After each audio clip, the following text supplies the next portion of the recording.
I just didn't know what to do with myself. It seemed like and sort of lost interest. But are you trying to say that the game wasn't well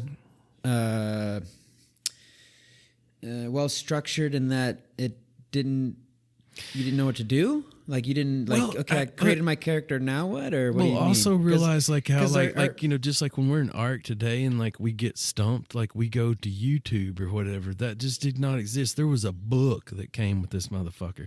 And like you'd have to get this book out and like read, a bunch of like had to read and shit.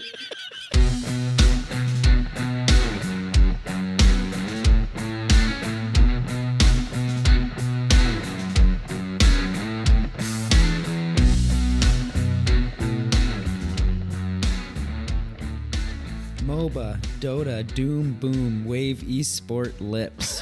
That was the title. That was the title of your outline for this. New Fortnite. Did you say new Fortnite? That's what you put down. No, you left out the new Fortnite. It's new Fortnite. New Fortnite, MOBA, Dota. Listeners. This is how Chuck titled the episode. It says EP 18. Online multiplayer, new Fortnite, and then all in capital letters, MOBA, Dota, Doom, Boom, Wave, Esport, Lips. It says Lips at the end. That's the SEO freaking dream thing right there. A lot of people pay good money for that. Oh, yeah, and we're not paying a dime for it. This is just all organic love right here. Yeah. So, new Fortnite, MOBA, Dota, Doom, Boom, Wave, Esport, Lips. Coming at you, listeners. And while we're on that note, welcome gamers, non-gamers, PvEers, PvPers, and even NPCs. We do not discriminate. This is the New Wave Gaming Podcast, episode 18. I'm Ovox. And I'm ChukTomahawk. Yeah, and we're very excited to be here with you. Episode 18, man, we're scratching forward. We're creeping and crawling through the dungeon, approaching our 20th. Yeah, baby. Is that a milestone? I don't think it is. It feels like one for us, but I don't think in the larger scheme of things. I feel like 26 is kind of a milestone because that'd be like a year of episodes if you think of it every 2 weeks. Yeah, okay. Yep. All right. So yeah, we'll wait until 26 before cheersing on that. But hey, we're getting close to 20. Great to be here with you, man. Happy New Year to you, Chuck T, and Happy New Year to everyone listening. Hope everyone, and you, Chuck, I hope you had a great time and everyone else did as well. Yeah, man. Yeah, you as well. 2023 seems strange. Like, here we are, whole new year. Here we are, yeah. So this was a great topic we're going to be getting into. It's Chuck's idea. So we're going to be getting an education here a little bit on online gaming. And I think it's fair to say that comes with the multiplayer kind of attached to it organically, right? Online multiplayer. So we're going to have a great conversation, maybe get a little educated on the matter, and definitely talk about our own experiences. Wouldn't you say, Chuck? Yeah. Yeah, I think it's important to differentiate, like, the very first multiplayer was sort of a two-player situation where, we were both in the same room with two controllers, and so everybody got a little taste of that in the video game world, and that's just kind of hard to recreate. Like, you don't always have your buddy over or, the best competition in the world available. But once ways, came along for us to be connected, it what we might call online, it kind of was a game changer at that point. And it's interesting to see the history of that. Man, it is. So I thought this was going to be a great topic to jump on and break down and just have some fun with, because I definitely have some online gaming experiences way back, and certainly to date, we play Warzone a lot. We play ARC a lot. We play certainly other games. EVE Online, I play a bunch. We play a lot of online gaming. I think most gamers do, it'd be fair to say.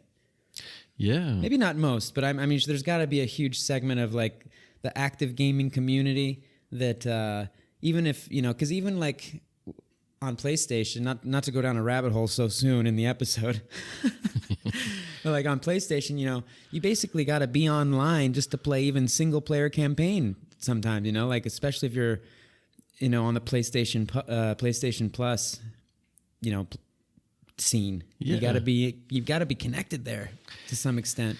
That's interesting because in the very beginning, I kind of shied away from it. To be honest with you, I've always been a bit of an introvert, and like human interaction sometimes, especially as it kind of creeped its way into this world. I was a little hesitant at first, and kind of avoided those interactions. And I can remember in the early days of Xbox. Like even before you could talk to each other, you could leave each other these short messages, and I can remember getting those, like somebody saying you're trash and that kind of thing.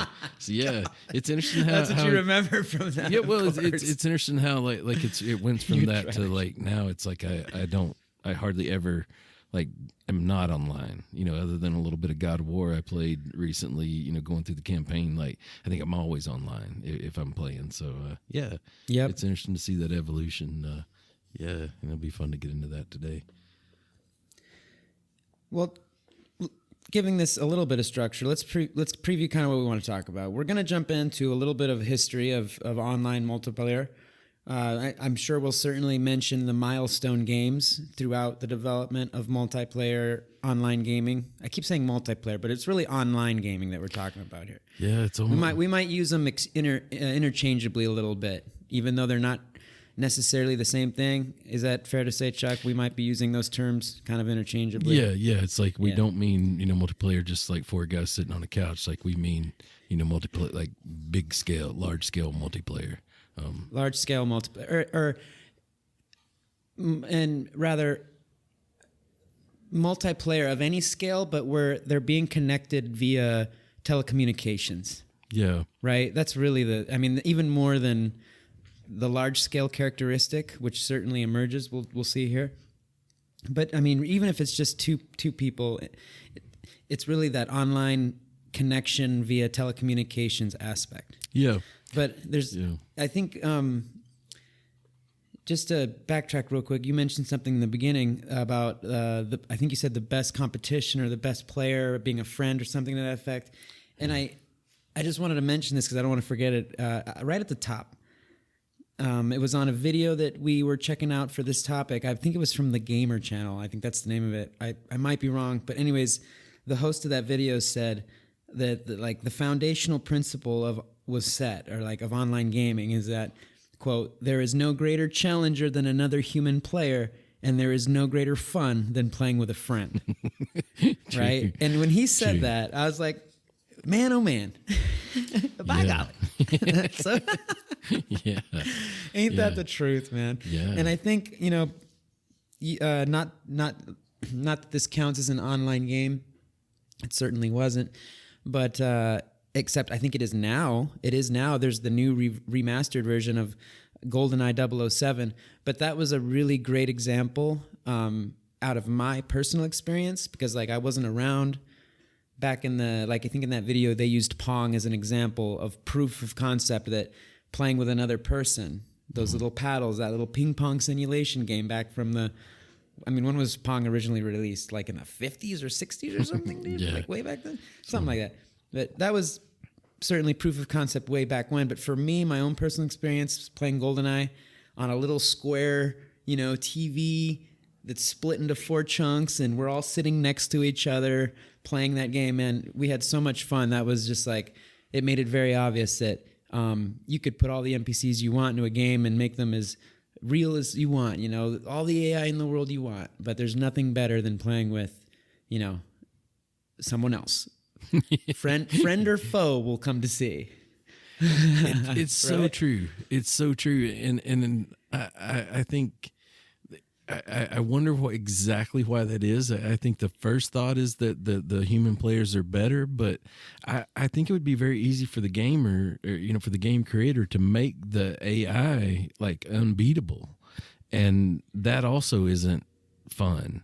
So there's something about humans are sort of exploitable. Like I think that's where like trolling is born. Like where you can kind of get people to take risk and things that AI wouldn't do. Just the most logical way to play. So there's I see what you're nothing saying, like yeah. a human being. Yeah. It makes it super fun. That's because just all of our human characteristics, the nuances and the characteristics that make us what we are, humans, the envy, and this is all in game, of course, envy, jealousy, or there's a bonding experience going on. The bonding experience. We're both experiencing something at the same time, and it's a connection because you can tell a lot about a person's personality of how they approach these things. Whether you're right. They rush in or they're more clever about it. How they interact. Yeah. Yeah, you're touching on some of the more positive aspects, and I guess my brain was automatically going to the competitive aspect of online gaming by just because when we're going down a rabbit hole really bad here already, and we're not even into the episode yet. I guess should we so we're gonna try and touch on the history, how things evolved, and then the latest you mentioned some things here in the outline check about cult classics. Our favorite multiplayer online experiences, interesting online game stories, longest running servers, things like that. Yeah. We'll try and touch on a little bit of all that as well. Yeah, it's exciting. I think we see the human, side of all kind of creep into all these things. Like it can be like the longest running ones. I think are really interesting, and just the things that happen. When you turn people loose without a lot of rules online and see. It's almost like the developers will try to gear things in one direction, and that's not always what happens. It seems like. Yeah, it's fun, but yeah, I so like what have you been playing? Like, have you played any? I guess like I say, it's almost like all the gaming we do online is online these days. Like, what are you playing right now? Like, first. It's funny because I've really been playing, and this just kind of goes to what I was mentioning earlier, that even with single player games, you're really online in a lot of ways, especially kind of regardless of what platform you're on. I've been playing a lot of Elden Ring. Finally got that, and we updated, as you know, brother. We updated to the PS5. Woo, yeah, man! Finally, right? All right. Not even gonna get into that, but I think it's fair. Like first impression, like just to give our viewers first impression of the PS5. Oh, I'm stoked. There's plenty of impressions online. Yeah. There's. I'm sure that most people listening to this probably already have one, or like, what took you guys so long, whatever. But well, and to be fair, man, you had one like in your closet for 8 months. That's true. It's so true. You didn't want to unbox it. I don't even know what's going on there, but we don't need to get into that. Yeah. Now that I see how compatible it is, like that was a bit more of a mistake than I realized. But I have my reasons for sure, and it's been fun to enjoy that with you guys, like kind of at the same time. Dude, we got to tell the listeners, man. I think we already brought this up in a prior episode. If we did, apologies, but I got to bring it up again because I thought it was so funny. I was like, why in the hell? Like, why didn't you bust that thing out? Like, I asked Chuck, and he's like, well, I just wanted to wait for you guys to get one.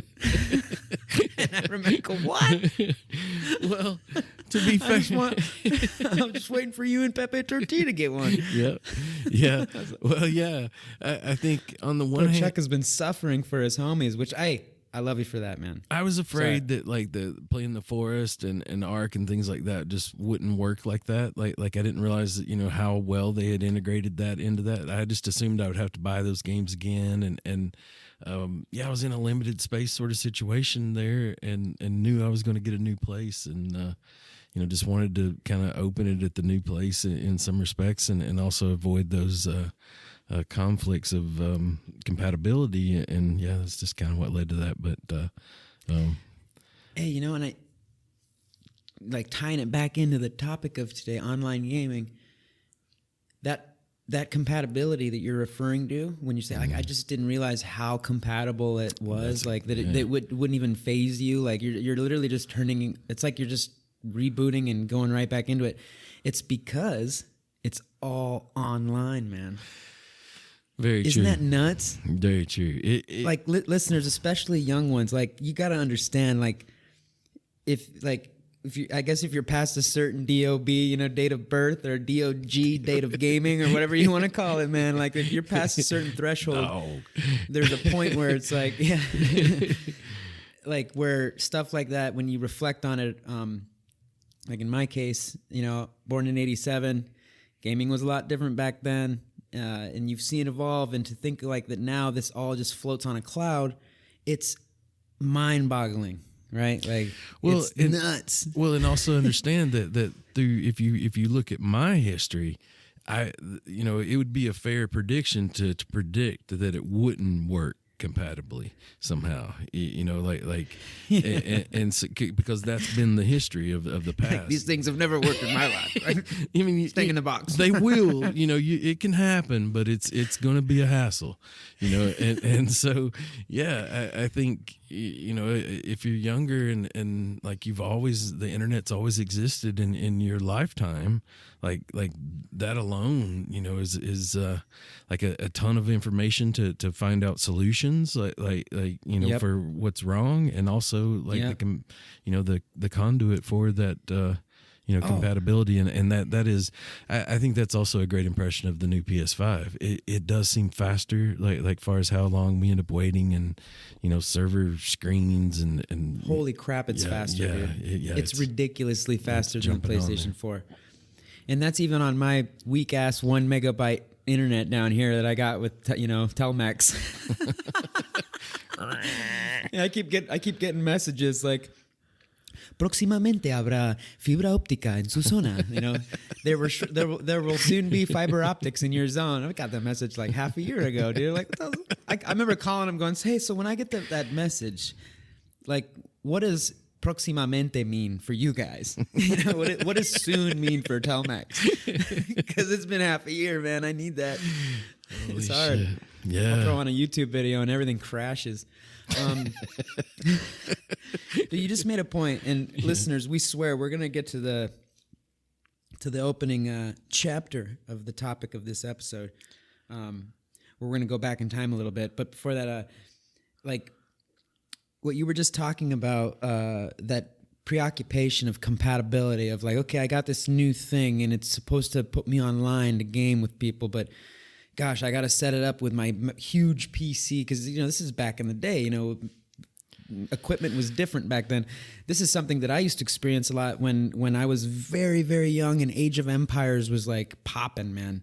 It was one of those online games where you could connect with someone else in the world and battle them on Age of Empires. Which it's one of those. I think they're called real-time strategy. Yeah. Up down. You look down on them. Yeah. Kind of like StarCraft in a way, but based on more like real history, et cetera, et cetera. Anyways, I remember struggling so hard to get online to play with someone, because you had to do the dial up, and it was like it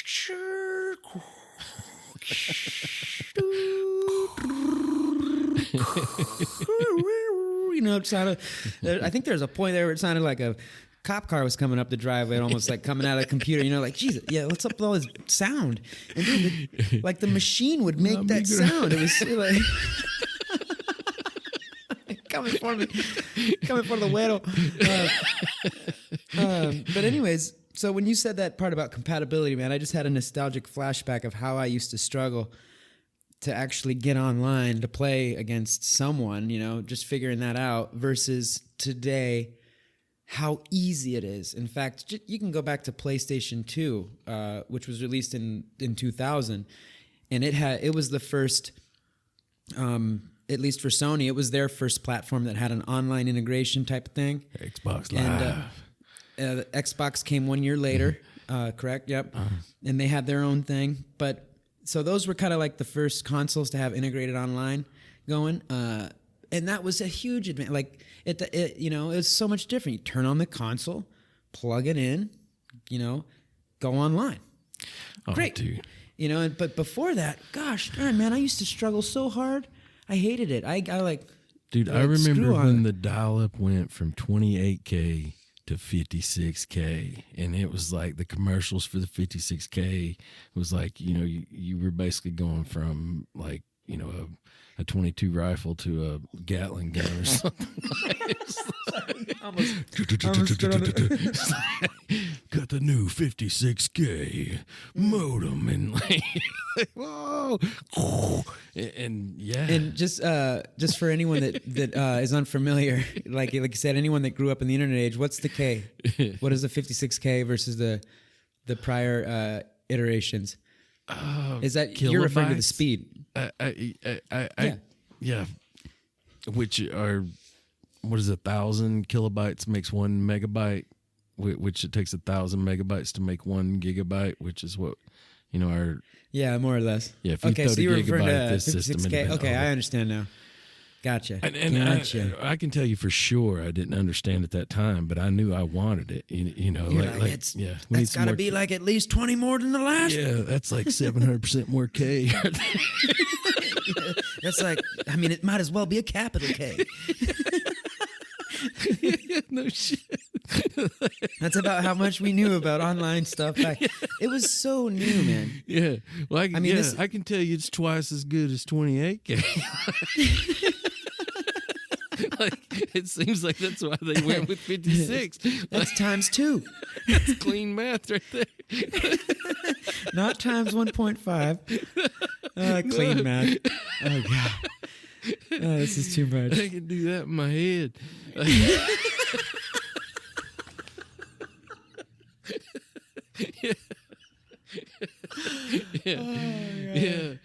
Yeah. No, that shit worked too, man. I mean, that to me is one of my favorite parts of like looking into this is like, I don't know that I understood when that moment was exactly, and you know, when it really became a thing, because. You know, I think like if you just really break multiplayer down, it probably first happened in a room where two people were playing Pong against each other, right in the same room, you know, controlling the same computer, and you know, and if we say like through media, like we almost have to say electronic media, because I think there's examples of people playing cards over newspapers and you know, things like that. Like there's a way that you know you can kind of, you know, communicate with a pen pal, I think, through the mail or something, and play chess and that kind of thing. And, you know, again, like that essence of a human being is kind of still there. And I think why people probably sought those things out. But once you could actually do this over a net, like somehow, and I think in the very beginning, there's even a period where it's like local area networks, like where, you know, maybe we all get in the same room with our computers, you know, which is interesting. This might be the perfect opportunity to really open up this episode, beginning at the beginning, the 1970s. Chuck, what do you got for us? How can you educate us on the very beginning of online multiplayer? Like a lot of the 70s stuff, it seems like it was more like in the same room kind of thing. Like it wasn't until, you know, you hear people mention the 50s even a little bit, and you know, there being some sort of internal network, but in the 70s you start hearing something. Did you run across something where they talk about a mud? Why are you grinning? A multi-user dungeon. Is this a continuation of Mr. C's class? No, just kidding. No, absolutely. Yeah, not. I did, man. Mud. What is? And you got to give credit to these developers. You can clearly tell that they weren't getting any marketing counsel or publisher support, you know, on name choosing. Dude, the MUDs, and it seems like they appeared, according to our research, in the 1970s, and MUD stands for multi-user dungeon. And just for the record, listeners, we did pull a lot of our research and info from, you know, good old Wiki and other sites, a lot of articles and YouTube videos. But yeah, we've got these MUDs, multi-user dungeons, and it seems like they were, well, as they describe, packet-based computer networking internal networks. And that's kind of like what you were just referring to, Chuck. At least that's how I understand it. They'd kind of have like, let's just say there's some sort of a research building, or there's a computer science department in a university. And they're, kind of at the tip of the spear with the advancement of telecommunication between computers in different locations. We're just hypothesizing here. I don't know if that's a word. If it isn't, I'm making it up. And so you got this place. There's a bunch of students there. There's a director, I suppose, and they've kind of created this network with amongst their own internal computers, meaning that network that they've created doesn't leave that room or that building or department, whatever the case may be.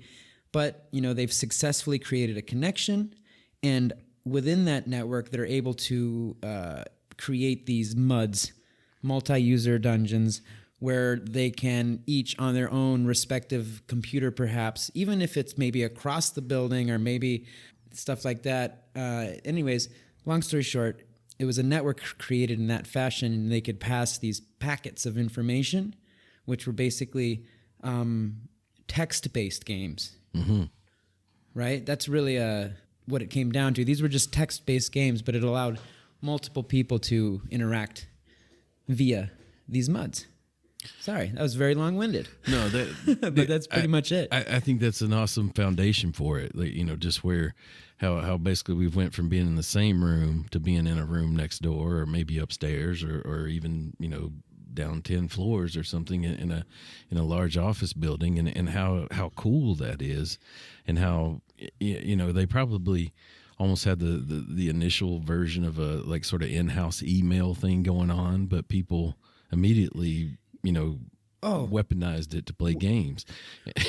We're talking levels of excitement that all of us gamers have felt, and this is felt obviously in other areas as well, but it's just that level of excitement and enjoyment and anticipation and surprise that you like the first time you ever tried a battle royale game, like the first time you switched over from, the first time you I don't know, played a PlayStation 2 after, there's these pinnacle moments where you get this true feeling of joy and excitement, and I can only I know all of the listeners, I know you know what I'm talking about, that feeling, right? Like, God, you just all day you're thinking about that thing.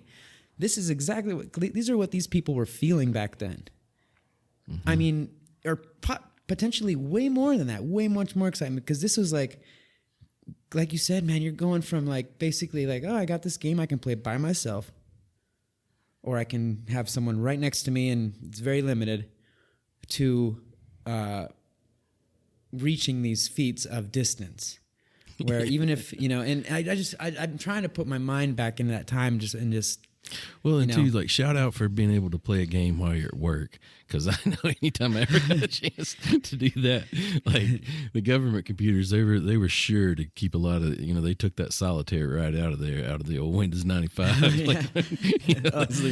don't know if that was ever online. Yeah, maybe the later iterations of it was. But yeah, just to be playing a game at work, because I imagine these guys, like I say, I see it for more like communications for work, related things and sharing information and things like that, and ultimately they've kind of used it to created these multi-user dungeons where they could play games and get that thrill that you're talking about, and also I would imagine like they could sense that what we have today was possible, that these are only going to get better, and there's Moore's law says that's what I'm talking about, that feeling, that discovery. Yeah. Oh my, look at what we're stumbling upon. Yeah. And they didn't stumble upon it. I mean, they actively created these things and designed them, but you know what I mean?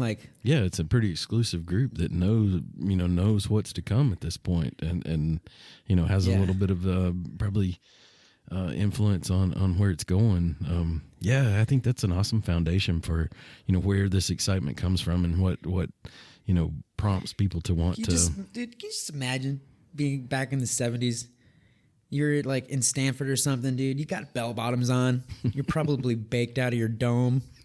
You're studying, you're in the computer lab.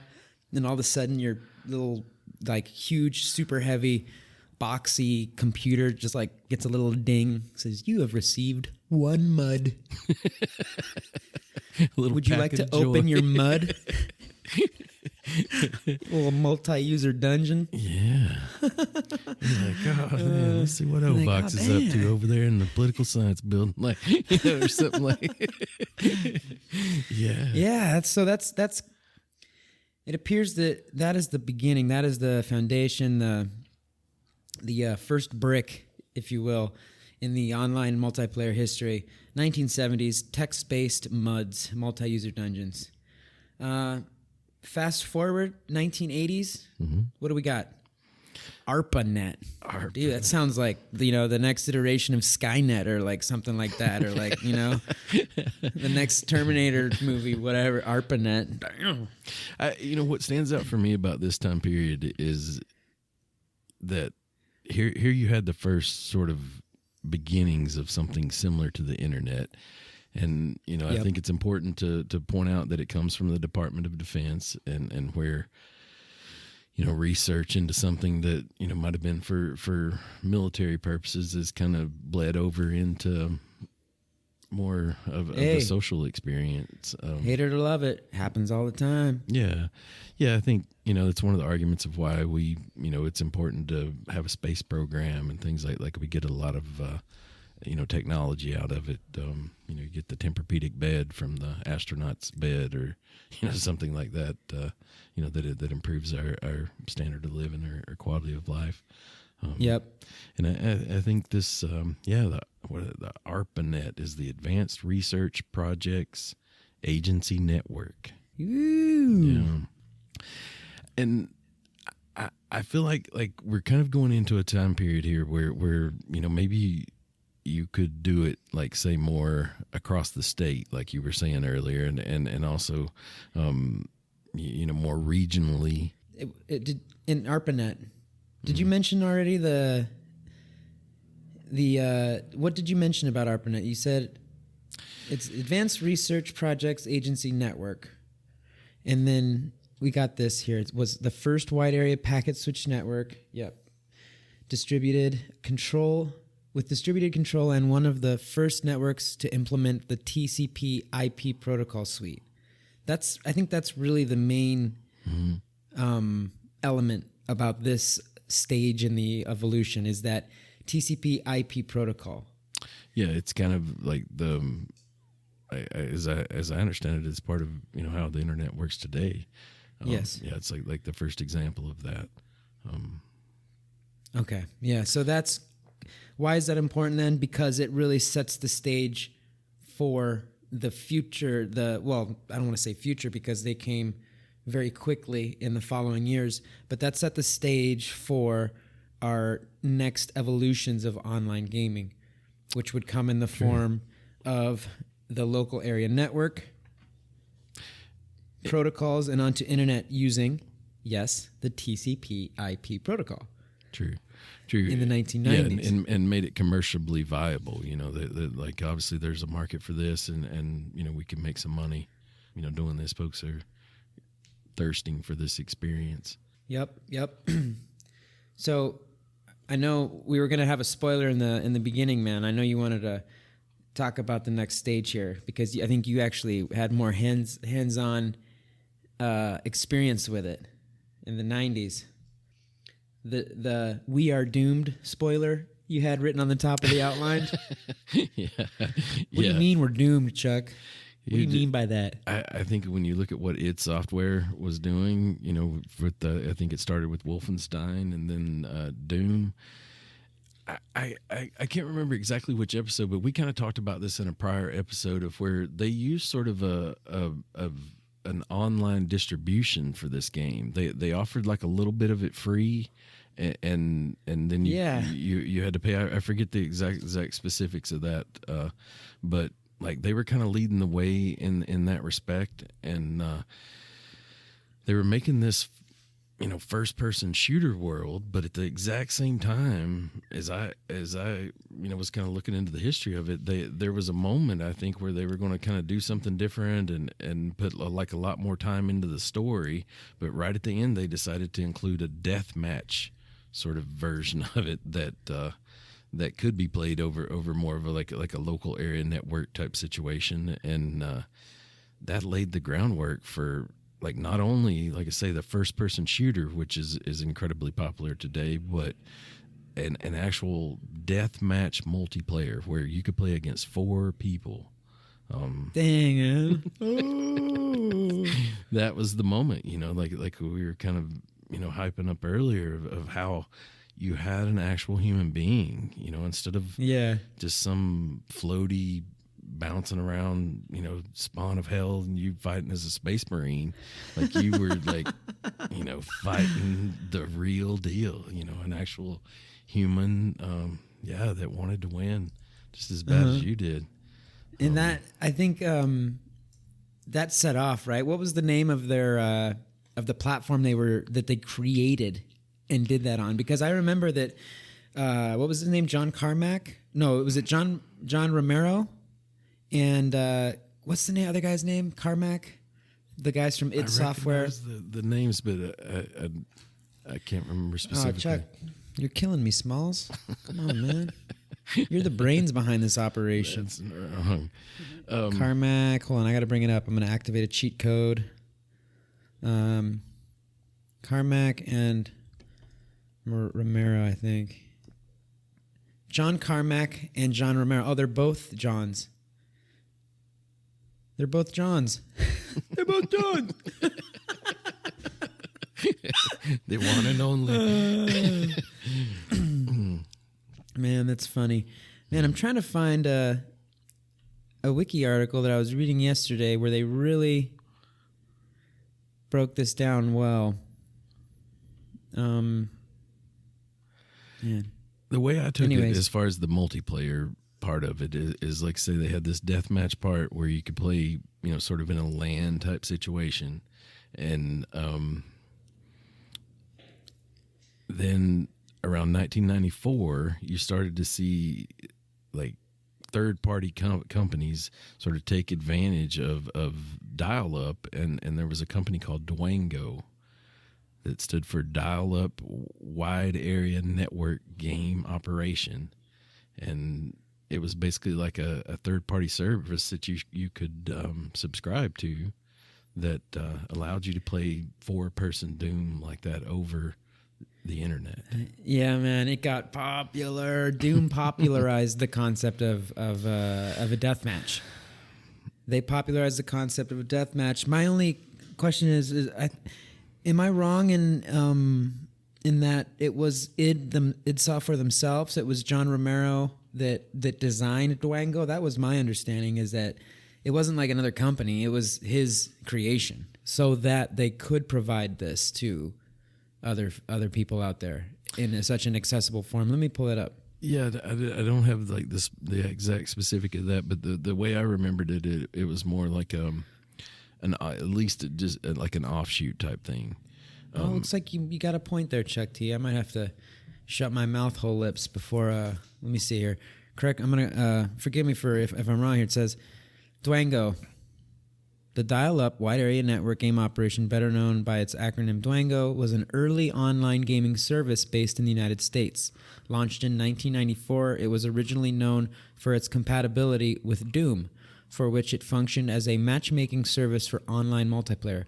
The service also supported various other titles, including other id Software games such as Doom 2 and Heretic, as well as the titles from other companies like Duke Nukem 3D, Blood, Shadow Warrior from 3D Realms. Who was it created by? To use the service, players would pay a fee and run the Dwango client software, which would dial into Dwango server. Initially, a phone number in Houston. Yeah. Yep.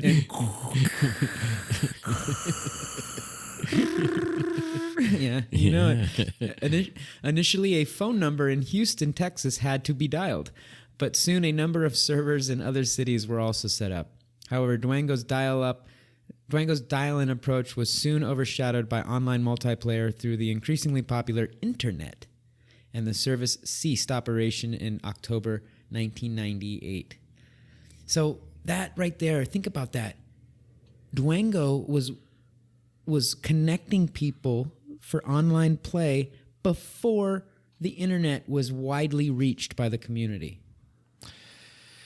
These are precursors and predecessors of the whole kit, man. The internet, online gaming, man, they go hand in hand, bro. I find this like super fascinating to me because this is like you mentioned GoldenEye earlier. This is 3 years before that, and you know, I don't know that I ever understood. Like I did play Doom, but I don't think I ever played it in any of these capacities. Like I never played it. Like no, neither did I. Yeah, I didn't even know about any of this. Yeah, and like Django, wasn't that a movie? Yeah, I don't know. It's a Django. Yeah, yeah. I think yeah, it was all I could do to talk Dad into like me having an extra line. Like I think we had to pay $5 to have an extra phone in my room or something. If I'd wanted to subscribe to some kind of Dwango or something, he'd been like, I think that's a huge factor, Chuck. Like, and I think that's something that especially younger listeners will like. It won't even cross their minds like how expensive phone service was back in the day. Like see some like the term long distance doesn't exist anymore. That's true. Oh, hey, hang up. That's long distance. Yeah. Oh, sorry, Dad. Yeah. Sorry. You're gonna call Houston? Nope. Oh yeah, dude. Who are you on the phone with? You don't need to talk to your auntie that bad. Hang up. No, I remember I had a friend in Indiana, and I called him. My dad told me I had 5 minutes. Like, and I was arguing with him. I was like, "It'll take me." He was like, "No." But he's my best friend. 6 minutes tops. You can catch up in 5 minutes. Like, yeah. So yeah. Like I say, adding like another service that wasn't me outside mowing the yard or anything like that. I feel like kids' needs are catered to a little more these days and understood. But yeah, I don't think he would have seen the importance of a Dwango subscription. But I did play Doom, and I definitely can imagine what that would be like, and certainly would have thirsted for it at the time, because for me the only thing I would have to compare it to as a kid is playing that game by myself versus playing 2-player with my friend that you had over. Doom wasn't really set up for 2-player, but any gaming experience is always better. When you can, like if you're playing a football game, if you're playing against your buddy versus the AI, it's nothing, not even comparable. Yeah, I feel like not comparable. And this 90s phase, of course, Dwango came out in I guess it looks like 94 was when it made its appearance. But this whole 90s decade was a very important time for online gaming, between the local area networks, or as you mentioned, the LAN, using the TCP IP protocol that came from development with ARPANET, from games appearing in that time that really set foundations. I keep saying foundations. It really just, these were games that started setting the stage and building online communities and just building a presence of online gaming. This is when games like Counter-Strike came out in 1999. EverQuest came out in 1999. StarCraft came out in 1998. I don't remember what years Age of Empires and those games came out, but those were all just games that lots of people were playing, and they were all trying to play them online. Mm-hmm.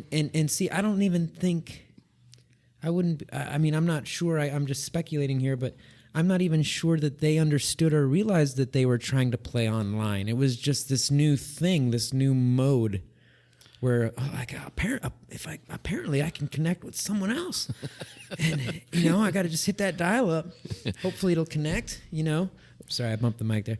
Hopefully it'll connect. But like, it wasn't like, oh yeah, I'm going to go do some online gaming after class, You know what I mean? Like it was more. I don't even think it we knew was what a it was. solid nerd activity at this point. Like to some degree, I think where this first showed up on my radar would be people playing on PC, and they would be playing EverQuest.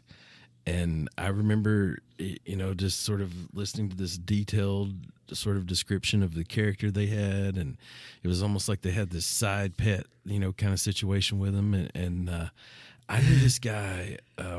He was kind of like an older guy, like a guru of sorts. He met his girlfriend on EverQuest, and when me and my buddy would go visit him. Please. And his girlfriend lived upstairs, and they, like that's where he met her. And I don't want to incriminate. Like we were like, this was like his older dude that we knew that we would go visit, and I can remember sitting in his living room hanging out with him, and he would be playing EverQuest like while we were there. Like that's how hooked he was on it. And he kind of like would explain to us what was going on, and then later on I had a friend his brother was way into it, and we would always just remark about how much time he spent there, which I do today, but at the time we would, we're just like, yeah. Like, he's in there 10 hours a day. Like, we just don't know, what. Oh, man. Like, he's lost his mind on the weekend. He's in there 10 hours a day. And, like, what was EverQuest all about? I'm unfamiliar with EverQuest. My memories I just know it's super popular. This is my memory of it. Is like, you had a character you would build up. And like I say, you could. I remember this guru guy that my friend and I knew that we would go visit. I remember him walking like he had this big polar bear with him, and it was almost like open world type situation. But there were also sort of quests that you could group together with people online and go, knock out those quests to like upgrade your gear and maybe obtain those pets and things like that. And yeah. I mean, it made sense to me, but the graphics, dude, were like not like we're used to today, so it was much more blocky, but not like Minecraft blocky, but somewhere between Minecraft blocky and what we're used to, like say in a AAA type quality open world video game today. So still. And the movement wasn't as fluid, like it was kind of like he was jumping like almost like gotcha. Yeah, it would kind of warp along almost at times, it seemed like. But sounds boring as hell. Playing with human beings is what made it like again. So because immediately all sorts of in-game economies and things start to develop. I think that makes it interesting. Oh man, we're gonna get into that. We're gonna get into the creativity and ecosystems and environments that end up getting created intentionally and sometimes unintentionally, known and unknown to developers. We'll get into that towards the end. We got some good ones. Yeah. But before we move on to the next decade, quick trivia question, Chuck. Mm-hmm. And I might actually I'm actually looking online here, and I may not have the actual answer to this right away, so we can look for the answer together. But what was the first console? Not PC. What was the first console that had an online gaming type of input or outlet or integration, if you will?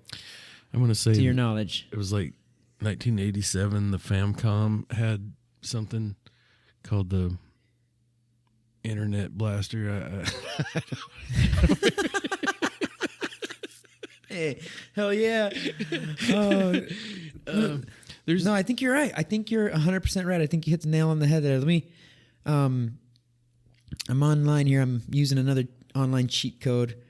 Listeners, whenever Chuck and I want to double check something online, we quote unquote activate a cheat code, which really just means we're using the internet to check stuff. So, it says here the earliest experiments relating to online connectivity on game consoles were done as far back as the early 1980s. For some consoles, dial-up internet connectivity was made available through the use of special cartridges, along with an adapter. The game line for the Atari 2600 and the Play cable for the Intellivision, Chuck, we covered that in our very first episode, are two notable examples of this. Services like these did not have multiplayer online gaming capability, but did allow users to download games from a central server and play them, usually requiring a fee for continued access. However, neither the game line or play cable attained mainstream popularity, and both services were shut down during the 1983 video gaming crash, which we have also discussed in multiple episodes. During the 1990s, a number of online gaming networks were introduced for home consoles, but due to a multitude of problems, they failed to make a significant impact on the console gaming industry. For a number of years, such networks were limited to the Japanese market. In November 1996 interview, Shigeru Miyamoto remarked that online multiplayer gaming had not achieved mainstream success and would not for a long while yet, because the technology of the time could not provide a quick and easy startup that general consumers would want from a plug-and-play console. That's unquote. That's exactly what I was referring to earlier, man. And so were you. Compatibility. We don't want it to be difficult. We don't want to deal with all this. We don't want to have to go into DOS and quasi program the damn computer just to be able to play a little Doom. You know what I'm saying? No. Plug and play, G. Yeah. Plug and play. All right, real quick. I'm not going to read the whole darn thing, but I do want to close off with this last little bit because Chuck T is right. The first online initiative by Nintendo was the Family Computer Network System for the Famicom. So I don't know if it was called Internet Blast. Good guess, though, Chuck. Good guess. Real close. Real close. It was called the Family Computer Network System. For the Famicom, only released for Japan in 1988. The device allowed users to access things such as game cheats, stock trades, weather reports. All right. And some downloadable content for their games. It failed to catch on. So I just wanted to bring that up because that also happened there. Well, I mean, it looks like the Famicom was back in the 80s, and so that was I was actually backtracking a little bit there to the ARPA era. All right, so my bad on that one. No. I think the way that history goes, it kind of spans those 2 decades. It's sort of I want to say Sega starts to something like the Sega Net, or there's a few different upstarts till eventually we kind of power on through the 90s and toward the end of the 90s when you first see the I think it's PlayStation 2 and Xbox, the original Xbox. That is at the turn of the millennium. Excuse me, a little bug stuck in my throat there. But you're right, Chuck. Let me touch on that real quick because it is a milestone in the evolution of online gaming, and you have it here in the outline. So we definitely don't want to ignore that. It's the Sega Network System, aka Sega MegaNet, and it was a network service in Japan for people using the Mega Drive, the Sega Mega Drive, which I never got my hands on one of those. I did play the Genesis. Debuting in 1990, this service worked with the game Toshokan. Toshokan, literally meaning game library. Let me backtrack. Debuting in 1990, this service worked with the game Toshokan cartridge to download games on the console, meaning that the game would have to be re-downloaded each time. Oh, I see. Players attached a mega modem. Got a bunch of technical information. Players attached a mega modem to the EXT DE9 port on the back of the Mega Drive, and it used to dial up other players to play the games. There was a monthly fee of 800 yen. The service was also in North America under the name Telegenesis at the Winter Consumer Electronics Show, Winter CES, in 1990, but it was never released for the region. Interesting. Very and interesting. is the Sega Mega Drive actually the Genesis, and we're just in the U.S. we call it the Genesis, and no. Oh, it is the Sega Genesis, known as the Mega Drive. Interesting. Okay, my bad. So yeah, no, I did get my hands on the Mega Drive, but in the U.S., so it was called the Genesis. Mm-hmm. That's crazy, dude. I never realized that the Genesis had that feature, that capability. Interesting. It had a ton of accessories when it really comes down to it. I've seen people build these things like where it's got that. Where it's like a full-on tower. Yeah, and it also has the CD thing on the side. Like I forget what it was called. Like, Damn. Yeah. But yeah, it's like you can tower up like for crazy in there, and yeah, I think we're in a time period where that's starting. Also, like the next evolution of something like Dwango. I think there was a company called Heat.net that sort of improved that. Like somewhere around 1997 had sort of a. It was a networking service where you could play multiplayer on games that didn't even have multiplayer. Like you could basically somehow they connected. Like how like I would say like spit it out. What do some you mean? games That's crazy. had some like on the couch like 2-player. They somehow like were able to facilitate us playing as if we were on the couch 2-player, but through their Heat.net. So I we could play a game that essentially had multiplayer because it had 2-player, but it didn't have online multiplayer. But they were able to facilitate that, through their. That's awesome, dude. Yeah, dude. That's what I'm like. It had to be just like what we can do that. Yeah. And I'm sure it was can. clunky and didn't work a lot of the times, but just when it did, I'm sure it was a magical moment, and it had to have been. Yeah. And too, like if, I feel like we're slowly, getting to that point, like I've already mentioned that, where the Xbox and the PlayStation start, you have Xbox Live and the PlayStation Network. And well, PlayStation released in 2000, turn of the century / millennia. And then the Xbox came out 2001. So right in this time period, I had a friend that I was really close with. He had some pictures of I think he grew up. Let's see, he's in West Palm Beach in Florida, and they had a big group of friends, and they would get like. Everybody would just bring their Xbox, like it wasn't able like everybody had the ability to play through Xbox Live or whatever. This is right before that, so imagine like 14 dudes bring their Xbox, and everybody and their TV, like and Yep. their TV, Yep. and they just wherever you could fit them. In the basement, they all sat up, with a bunch of like extension cords and shit. And one dude was literally hanging from the ceiling.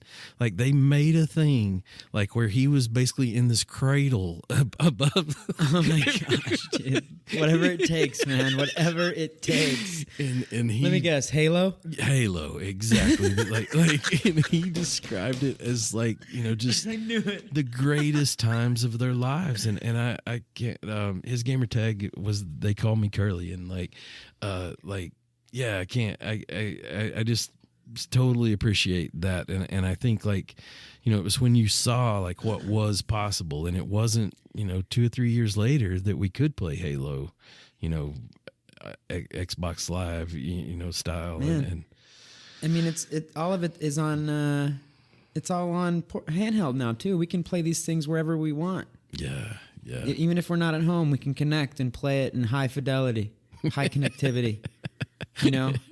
It's nuts, man.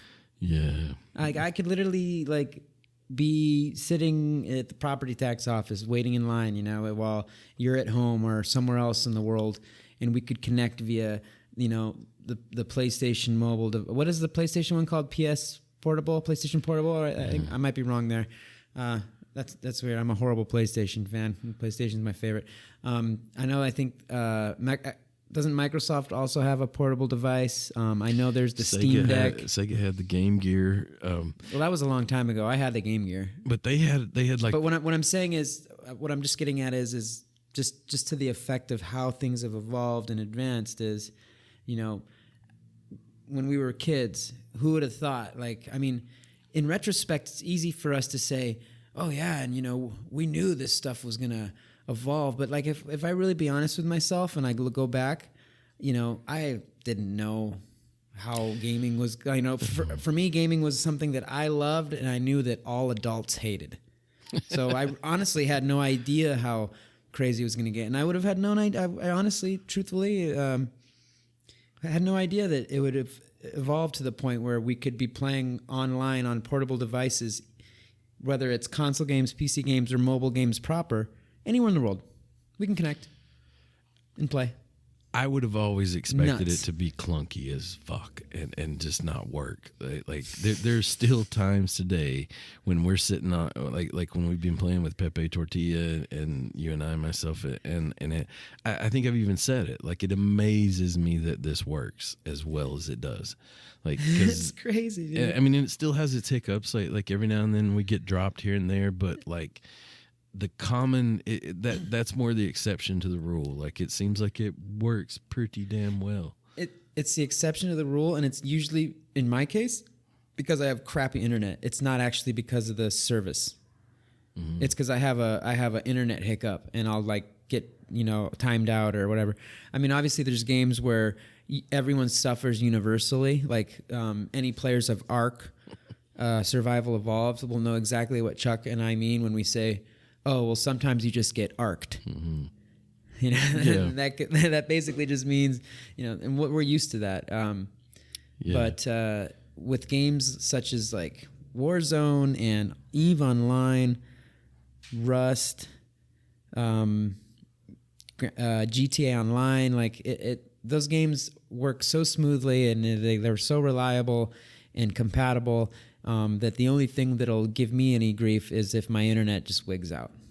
Yeah, and I think even when it's maybe not working that well, it's still so worth it. I think that's why we just call that getting arced, is because the other 3 hours of the evening, like it's amazing what we can do together.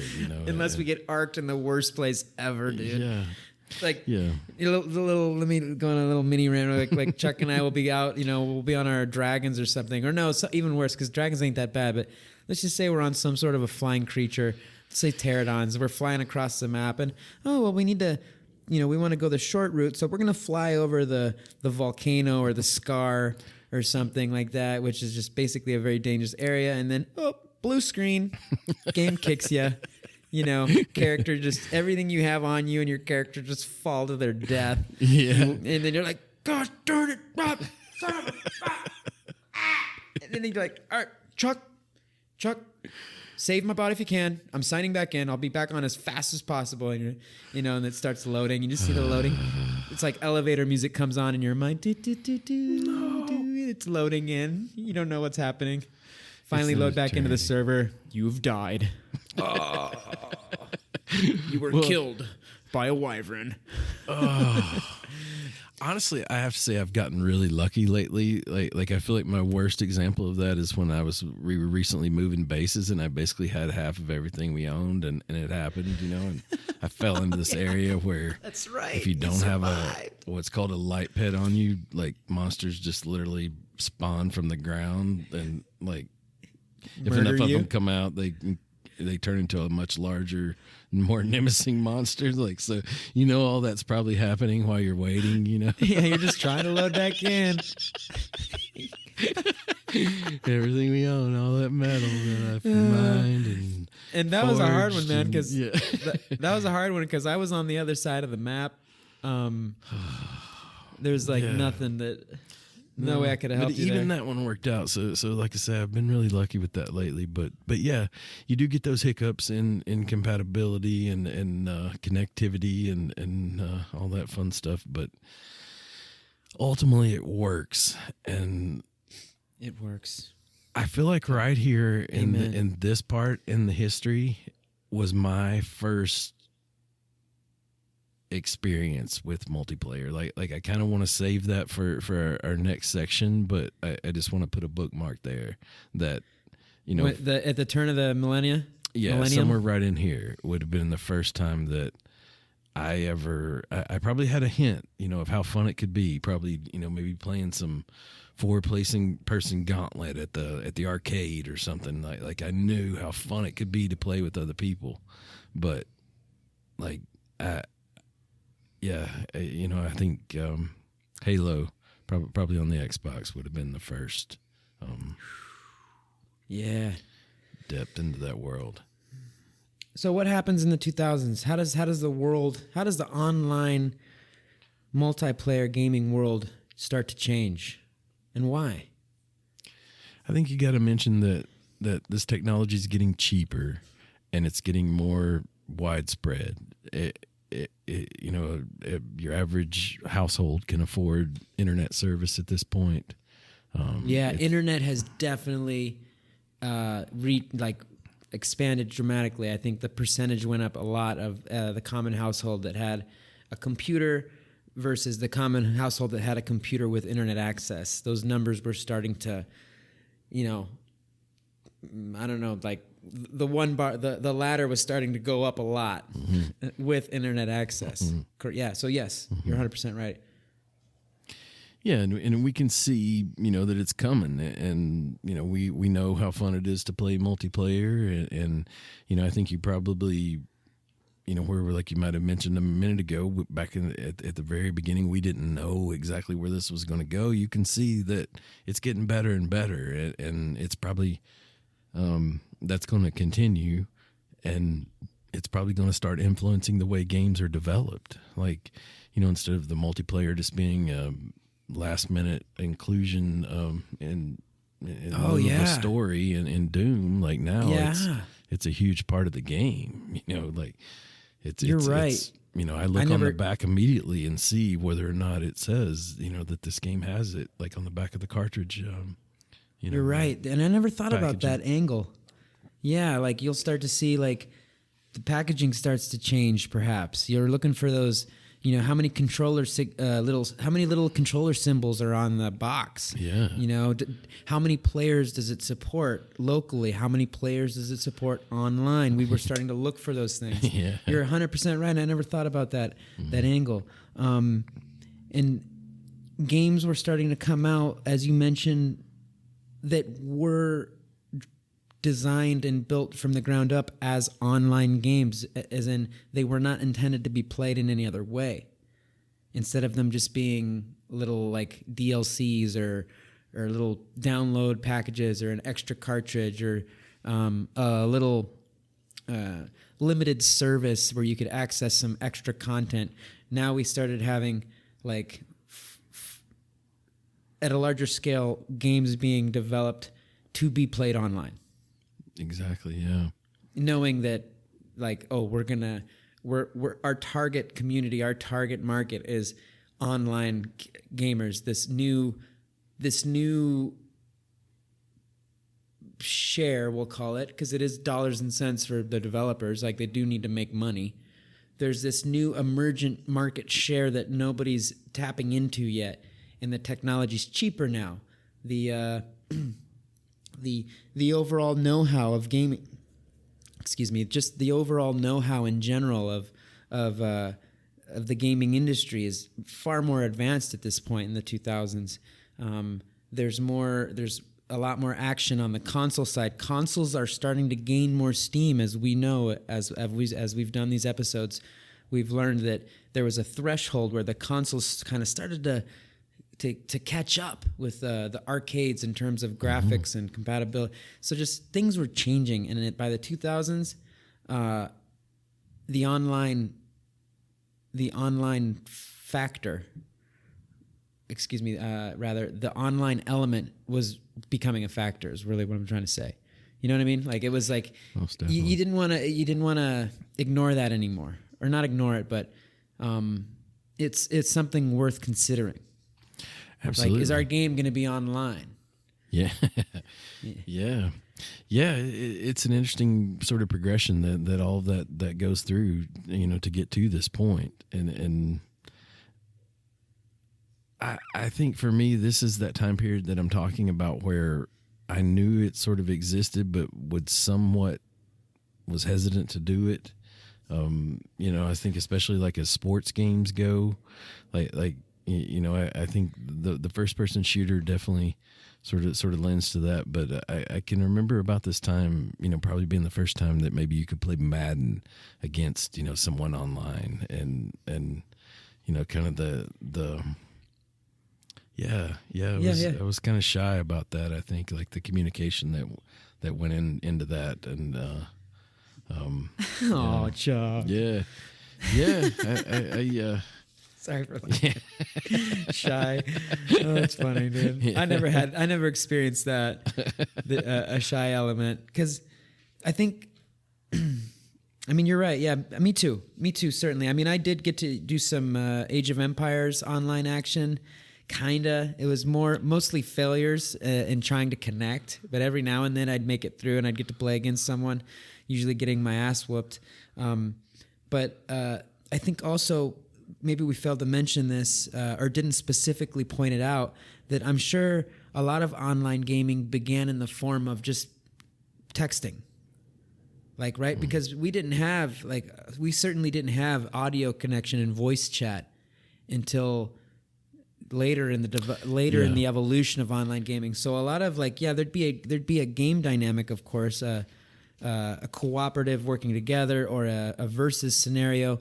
But the actual communication element to the online play, this was all text. Yeah, if it existed at all. And before it was headset, there was a time period you could record a message and text that to someone. Oh, really? Yeah. That's what I was saying earlier. Where I got I definitely remember getting messages where someone's like, "You're fucking trash." You suck. Yeah, exactly.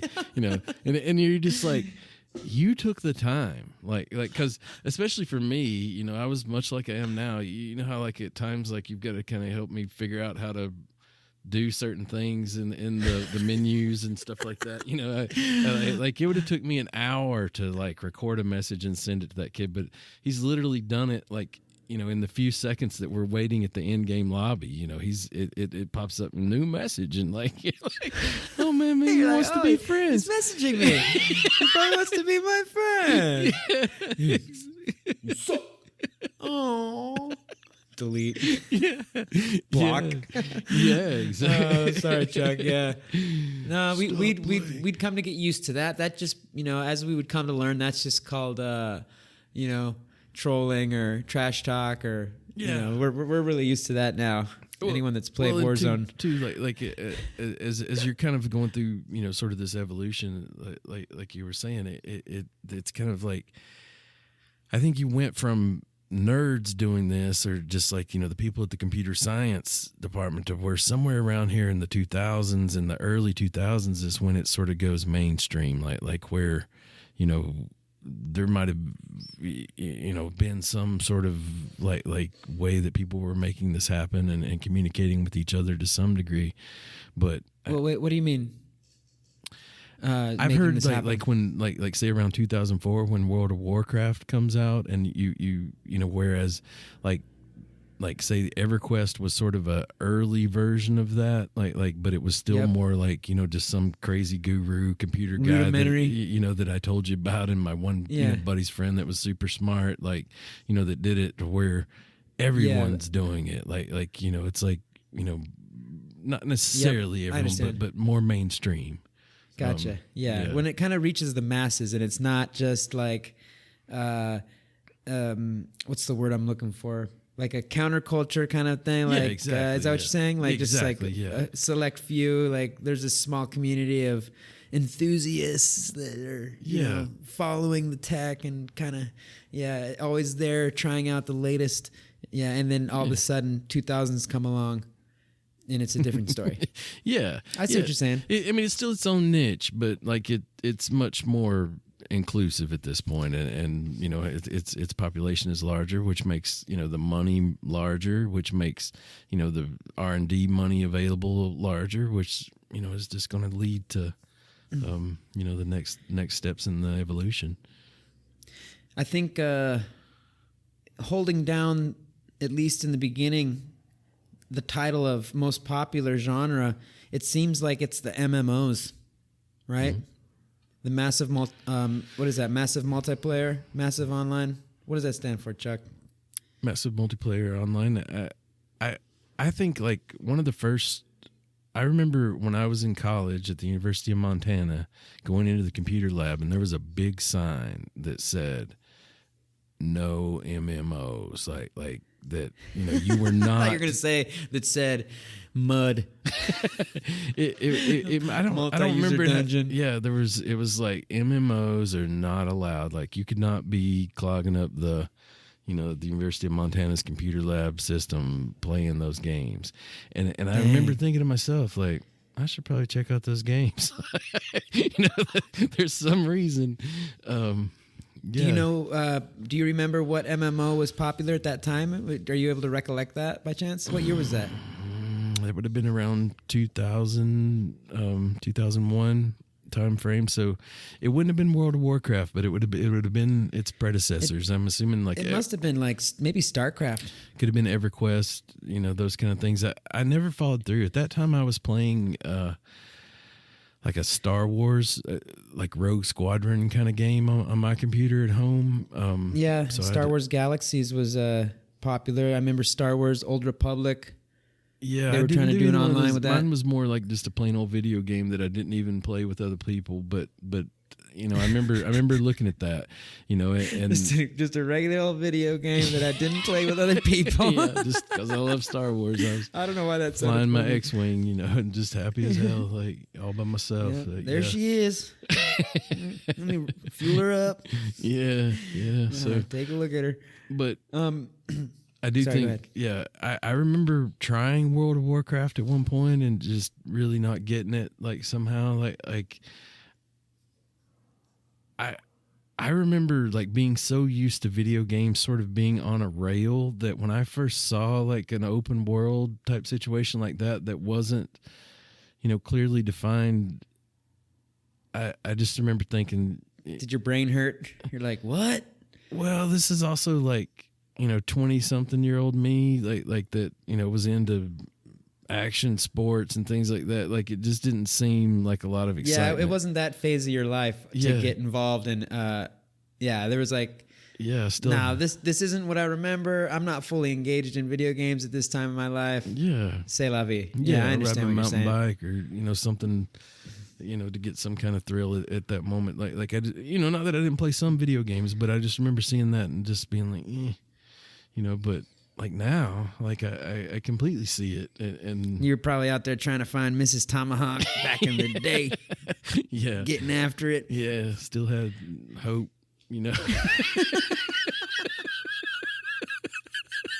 There's always hope, Chuck. Don't give me that, man. I have high expectations. As long as there's lead in the air, there's always hope. That's right. Yeah, baby. Keep going. We all got to get after it. You in the gaming world and in the real world. Yeah, man. So a lot going on in the 2000s. I will say this. I don't mean to interrupt you right there, but I did buy Star Wars Galaxies at one point. I do remember having that on like a. I had DSL it wasn't dial up, but it was kind of like an early internet that went over the phone lines. Yep. And it wasn't super great, but it would get you there.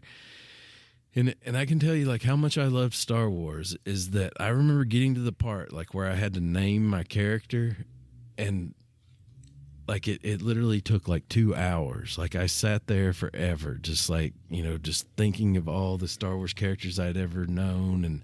And like half of them didn't exist at that time. Like as far as the prequels and all those things, and just, like fighting my way through that. And it was open world sort of multiplayer in a large way. And again, without a lot of guidance, like, I just didn't know what to do with myself. It seemed like, and sort of lost interest. But are you trying to say that the game wasn't well structured, and that you didn't know what to do? Like you didn't I created my character. Now what? Or what do you mean? Also realize like how just like when we're in ARC today and like we get stumped, like we go to YouTube or whatever. That just did not exist. There was a book that came with this motherfucker, and like you'd have to get this book out and like read, a bunch of like had to read and shit. Fucking reading. I want to play a game, man. Like. Nintendo Power. Get that shit away from me. Dude, it was a book. I'm serious. Like I care. I think I probably still have it somewhere here. Like I've moved that motherfucker 10 times. Like how much does it weigh? Like 20, one of those big ones. Like whereas like imagine if we just went into ARC like that and you didn't know like what food you needed to tame something with, and you just like that was a lot of like what was going on. Is like why will my X-wing not start? This is way too difficult. Yeah, but no, you're right. You're 100% right. Yeah, and a lot of times when you get through those points, so like you love it for its complex, its complex nature or whatever. But I just remember it being. It's like this is like using an ARC reference. It's like this is all fun and everything, but go ahead and try and tame that basilisk over there without going to YouTube. Yeah. Good luck, Survivor. Yeah, just start trying. A little bit of trial and error there. Approach him. Go ahead. Yeah, maybe 100 days from now, you might have an egg in your inventory and somehow figure out that's what you're supposed to do. Like, yeah, no. Yeah. It's just like a parasaur. Go ahead. Yeah. Craziness. But yeah. We're always falling back to ARC for examples. It's like, I wonder if the listeners have figured out we're obsessed with that game. 18 episodes in. I hate to sidetrack us, but I feel like we're somewhere around 2004, like headed into the 2010s, where you start to see like it. You're right. Sorry, Chuck. I didn't mean to stop you, but just so that everyone's has an idea of what has already occurred. If we're at 2004, World of Warcraft is releasing. I think we've already had the release of the Xbox, which was in 2001. PlayStation 2 is still out. I don't know if the PlayStation 3 is projected to come out quite yet, but at that point, I think we've also had a Call of Duty Modern Warfare had already come out, I believe. I'm going to double check that. I know, but it's just to give the listeners an idea of what had already come out at that point. I wonder when Call of Duty 2 was, because I know Call of Duty 2 was the first one that had multiplayer. Oh, was it Call of Duty 2? Yeah. Oh, thanks, Chuck, for keeping me on point here. And it, surprisingly, it didn't have like perks and, create a class or any of that stuff, but it, besides the bad graphics, it's a lot like what we have today. 2005. Okay. Wait, is it modern? Do you mean Modern Warfare 2 or Call of Duty 2? It says, I got it right here. Let me read this real quick. I'm activating a cheat code, a wiki cheat code. Call of Duty 2 is a 2005 first-person shooter video game developed by Infinity Ward and published by Activision. Of course, we all know that part. Let me go down to the multiplayer. Let's see here. Hold on, Chuck. I got you here. You're covering the description, Chuck. Let me move you down to the bottom of the screen. Hey, boy. Call of Duty 2 features several game types: deathmatch, team deathmatch, search and destroy, capture the flag, and headquarters. The maps include Normandy, Africa, and Russia.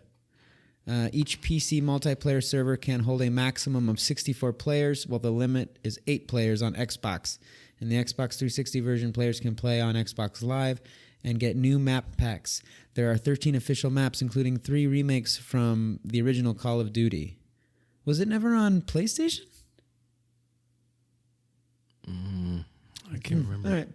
That's neither here nor there for now, but yeah, there you go.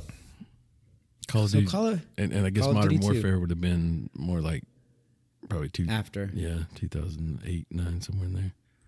Call of Duty. I'm just gonna double check. Chuck, I'm double checking you here. But anyways, we can move on while I'm checking this.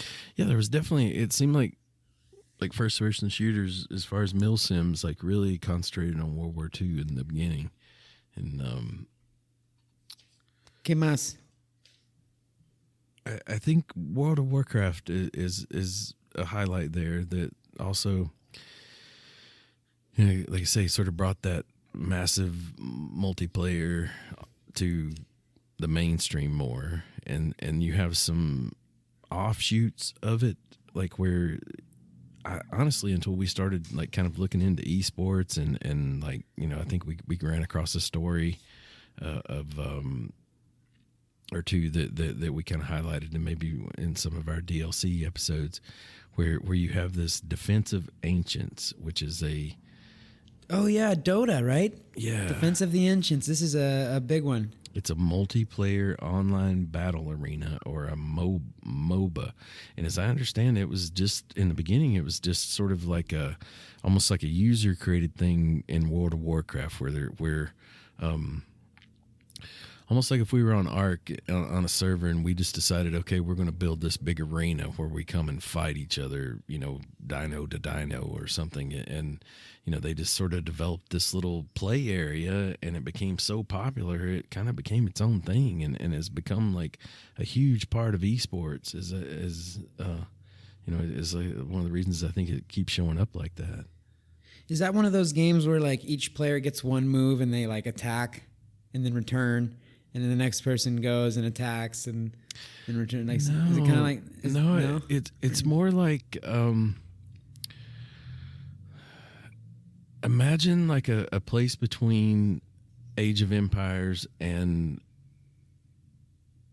more like Arc PvP, where your camera view is backed off pretty far, but you're still able to control, like where in Age of Empires you're kind of just directing, like you're actually still able to control each individual character, and so imagine, almost like you're playing Age of Empires that's about 5 times as large as it is, and you're fighting each other, and you can see the whole screen. So instead of like having a first person view, or even like a camera that's following in a third person kind of way, it's more like you're looking at the whole arena. And from the top down, you're more like Age of Empires type look. Yes, it is top down, but it's not just directly top down. It's kind of off to the a little bit. Yeah, like I think I have an idea of what you're talking about. I've heard about this game so much. Where I remember having experiences like this is in Gauntlet, like when 4 people would be playing Gauntlet, and you're kind of looking top down at a battle where multiple battles are going on at once. There's 4 of you engaging with different enemies and things like that. So it it's the MOBA, man. It's the multiplayer online battle arena. It's where it goes down. According to your outline here, and I know you got this from the internets, the interwebs, it looks like Dota really introduced the whole MOBA platform. Like they were kind of like the first ones to introduce this type of gameplay, this type of genre, rather. Dota presents MOBA, you might say. And I don't know like a lot. I know that, like, remember that one story about the guy that won with Yoshi or Yoshi, like he like after 20 years, I think that's like a form of MOBA, but it's not Dota. It's like it's another. Do you remember game. What game that guy was playing? It's like Smash Brothers. It's like an offshoot of Smash Brothers, I think. I don't remember. But do you remember the game that I don't remember the name of it. So it has Smash Brothers in the name. It's like Smash Brothers, battle something arena, or other. Internet Blaster, Something. like.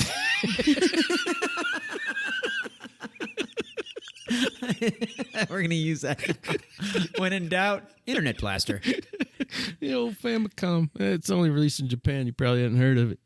You're gonna have that in your larger game systems. Yeah. Yeah. Oh gosh. No, to be honest, I don't exactly remember that, but I do see how this lends to itself to large scale competition and like esports, like your college team, playing this, like 5 guys get together, and the characters are usually pretty elaborate, like they're balanced really well as I take it. Like, one person might be able to heal, but he also has really low stamina. Yep. It's like they've really balanced it really well, and I think 100%.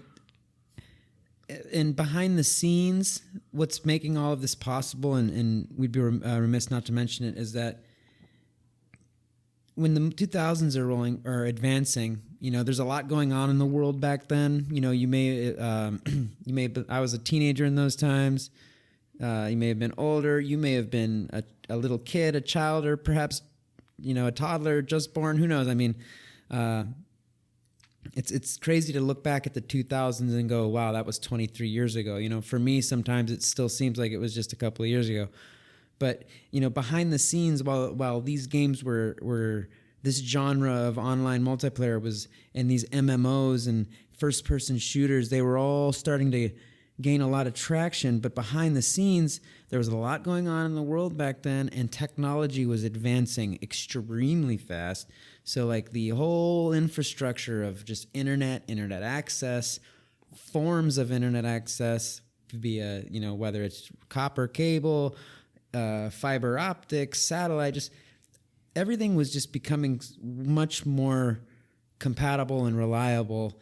And there's also the commercial end of this thing, you know, developers and publishers and marketers, they're just learning and perfecting and designing and bringing resources in and investing, and like everything's just getting so much more better. You know what I mean? It's so true. Like, it's almost like it's happening behind the scenes. So like, yeah, you know exactly what I mean. Like by the time these other games like PlayerUnknown's Battlegrounds, Fortnite, you know, Apex Legends, all these games that are much more recent, they have a powerhouse of a foundation behind them.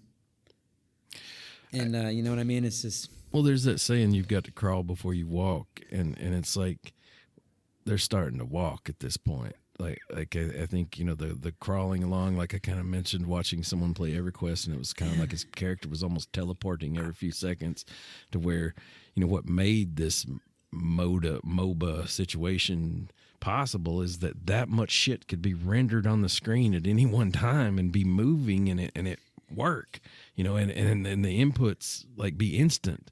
And, oh yeah, the computer processing power. I forgot to mention that whole background scene, like, and you know, behind the scenes, computer tech is also advancing incredibly. Yeah, we all know that. Well, it's like in Doom.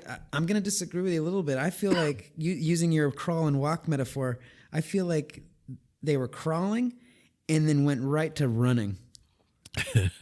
You know, like, well, it's almost like I'm thinking of like us in a hallway and Doom or whatever. Like it was really hard. I think like just the actual, for us to be able to go up a set of steps in Doom was a big deal when they made that difference in platforming. So I think, yeah, it's like all of a sudden now, like 4 different people can be on a team playing against other teams of 4, and everyone be on the screen, and it all be rendering perfectly. And like I say, the inputs just work. And yeah, it's a whole new world at this point. And like you said, it's almost more exponential, instead of just being like the chart just being a slow sort of 45-degree angle. It's kind of like once we got to the point that everyone had the internet, it jumped. Oh, dude, it's like fucking compound interest, man. Yeah. Exactly. You know? Yeah. It scales, man. Warren Buffett, that thing. Yeah. Warren Buffet. I'd love a buffet right now. I'm with you, man. Go to the Golden Corral. Yeah, give me some taco. Oh, yeah. So I mean, at this point, what's to be said? We've got PlayStation 2 is already in the past at this point. PlayStation 3 is released. Xbox has had its later generations, each one getting exponentially better at their online integrations, and the communities of online gamers are growing. At this point, if I have to look back and think of like right there in the 2010 range, sorry, I just totally blew into the mark right there. I'm thinking about FIFA. I'm going back to like when I was playing FIFA with my friends, you know, there with them next to me and online at the same time with other people. Man, that's like a combination of regular multiplayer and then online gaming at the same time. FIFA and sports games were another big deal here. It is. it almost surprises me how underrepresented it seems like when you break out a list of the most popular or whatever that sports games are. Because I remember kind of, that being exciting to me when I first heard about it. But I think something that's interesting to point out here, like we talked about how, in the beginning we didn't, maybe even I was a little shy to play these multiplayer versions of the game. But now we're at a point where you almost exclusively do it. But somewhere around this period, it got to this place where in the mid 2010s, where if you bought a game and took it to the house, like even though you had the disc, you still had to download some shit off the internet for the game to work, whether you were playing the campaign or not. So it's almost like it's almost like internet. It went from like an option to you had to have it at this point. That's exactly what I was saying at the very beginning. Yeah. That in a weird, as my dad would say, in a weird sitcomic way, which I don't even know what that means, but in a weird way, like you can't not be online when you're gaming. Like online gaming is almost effectively just gaming. In a de facto kind of a way. Like, now granted, obviously there's exceptions to that. Like I could go online and play Elden Ring right now, just fine without being connected. But it really just happens automatically when you turn this, like especially on, even on PC, even on mobile. Like if you don't want to be online, you actually got to turn that off now. It's not like back in the day. If you wanted to play online, it was more of like gotta plug in this thing, gotta put in this cartridge, gotta quote unquote turn it on in a way. Yeah, to go do that. online. Well, yeah, and now it's just like no, you're online. Like, yeah, I mean, you got the right game. now, like, you got Elden Ring to begin with online. Like you downloaded that sucker. You didn't go buy it. Yeah, and it's like you're online, man, and you can connect with Chuck T and start a party chat. You can chat with him while having a game running and then pause it, turn on Netflix. You're still talking to Chuck T, no big deal. Like you can do all these things online. Like, and if you want it to be any other way, well, then you got to turn it off. Nobody turns off the, No. Anyways, it's just so weird how it's completely flipped. Yeah, it's like I say, somewhere in this time period, like once we kind of enter into the 2010s and move past the 2000s, there it becomes like more of a necessity than just a want or an option, or it's kind of like you have to have it. And yeah, I think if I were to mention like one thing that I find extremely jaw-dropping, and I think it's a post 2010 game. I'm pretty sure. I used to know the exact year, but we have to mention Minecraft. mm-hmm. And I don't say that in a way of saying that in the realm of online gaming, Minecraft is the most iconic.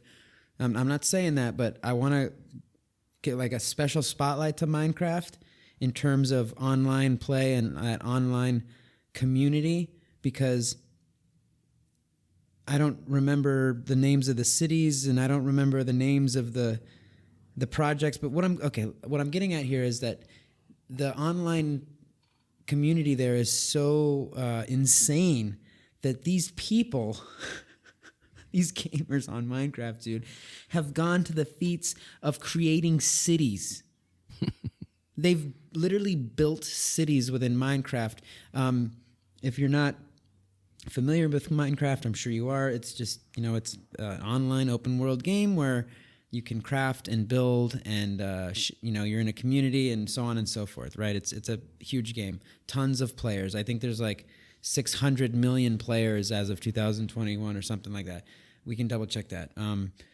Anyways, but a special spotlight and shout out from me personally, because it just it goes to show the extent of how much the online gaming world has evolved and advanced, because these players in this game have, if you go online and YouTube, crazy things built in Minecraft or amazing stuff that players have built in Minecraft. You're gonna see cities. You're gonna see. Like, I think the most impressive thing we've talked about it before in one of our DLC episodes, where players in multiple facets have gone and actually built computers inside the game. That's just the fact that they can even do that the game is flexible enough and provides the player enough resources and dynamic and flexibility to actually go in and build a computer inside of a video game, man. Like, how do you wrap your mind around that? It's almost like it's nuts. One of the things Minecraft, man, it gets a special shout out from me. Sorry. I think one of the things that sets it apart is that I'm assuming it works as an arc of where when you build something like that, where you're talking about, it's still there when you're not online.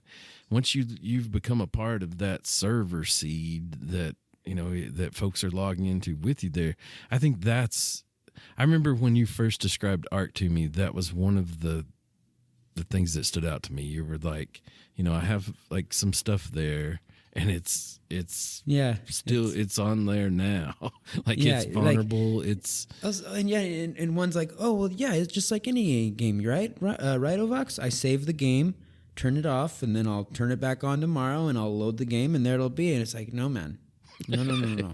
It's like, visualize this. There's this big room, IRL, in real life, somewhere in the United States, and it's just a big room filled with air conditioners and computer servers. And that damn room, man, it's humming, it's going. And on that computer server is your stuff, and it's still there. And all of those people that you ran into while you were online playing, they're probably still there, and you're not. And I remember describing that, and it's like, what? It's almost like it's live all the time. The things it's always going. It's there for those other people to experience, offline, and that I think will only get better in the future, and is one of the things that is interesting to me, and I think why Minecraft deserves that extra shout out, at this point. As far as not just being a large multiplayer game, but having a component like that.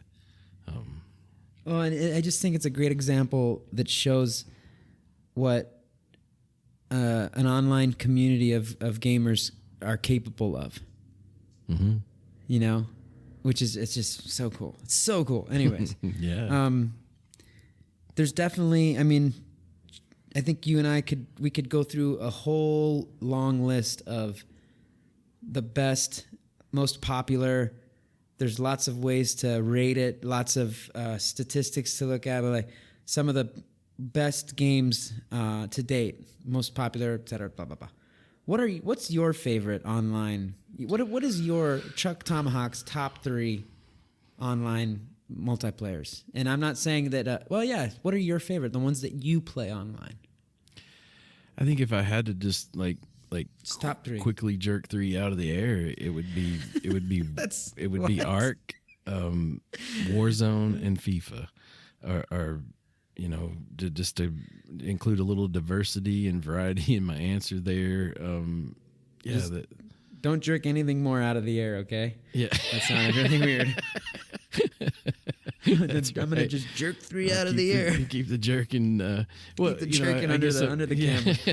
I just mean first reaction to your question instead of me longly researching it and really in depth thinking about it. That's those are the ones right there.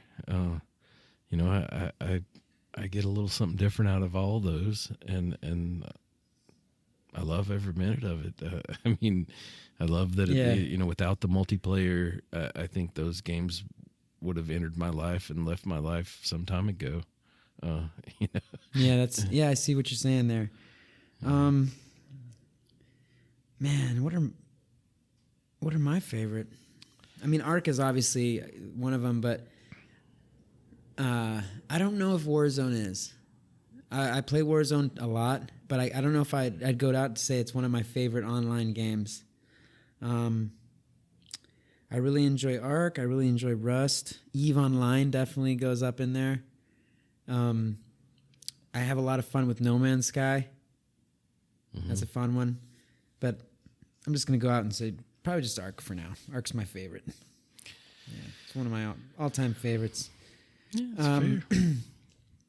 Well, so where are we in our timeline at this point? Like I feel like we're almost at modern day, right? Like we're pretty much at modern day. I would say we're in the 2000 post 2010s, 2010 and onward.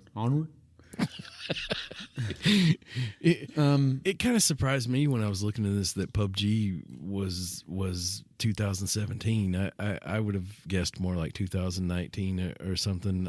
I don't play that. I thought it was before. Really? I thought it was way before. Yeah.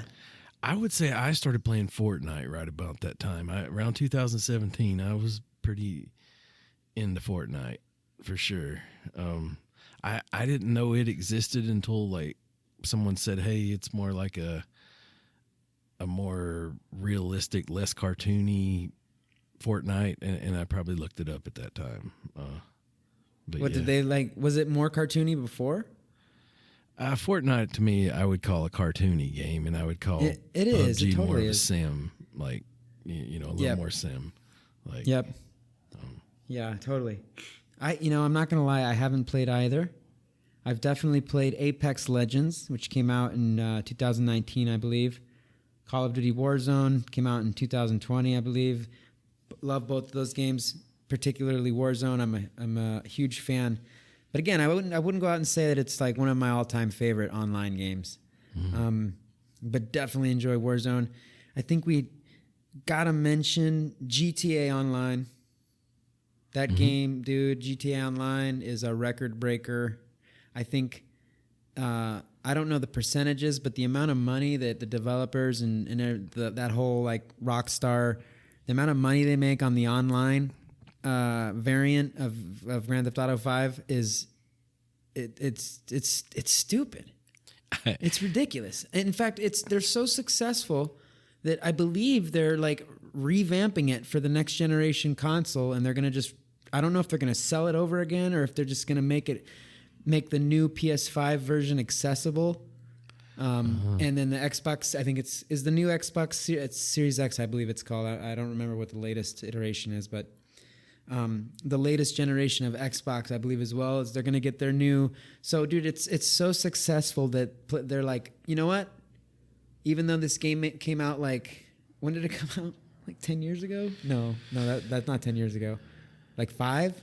At least. I would it came say out a more like long 7 time to 8 ago. Here, years ago, yeah. Let's pull that up real quick. It's worth just finding that. While you're looking for that, I'll say I see videos of people that do role playing in these games.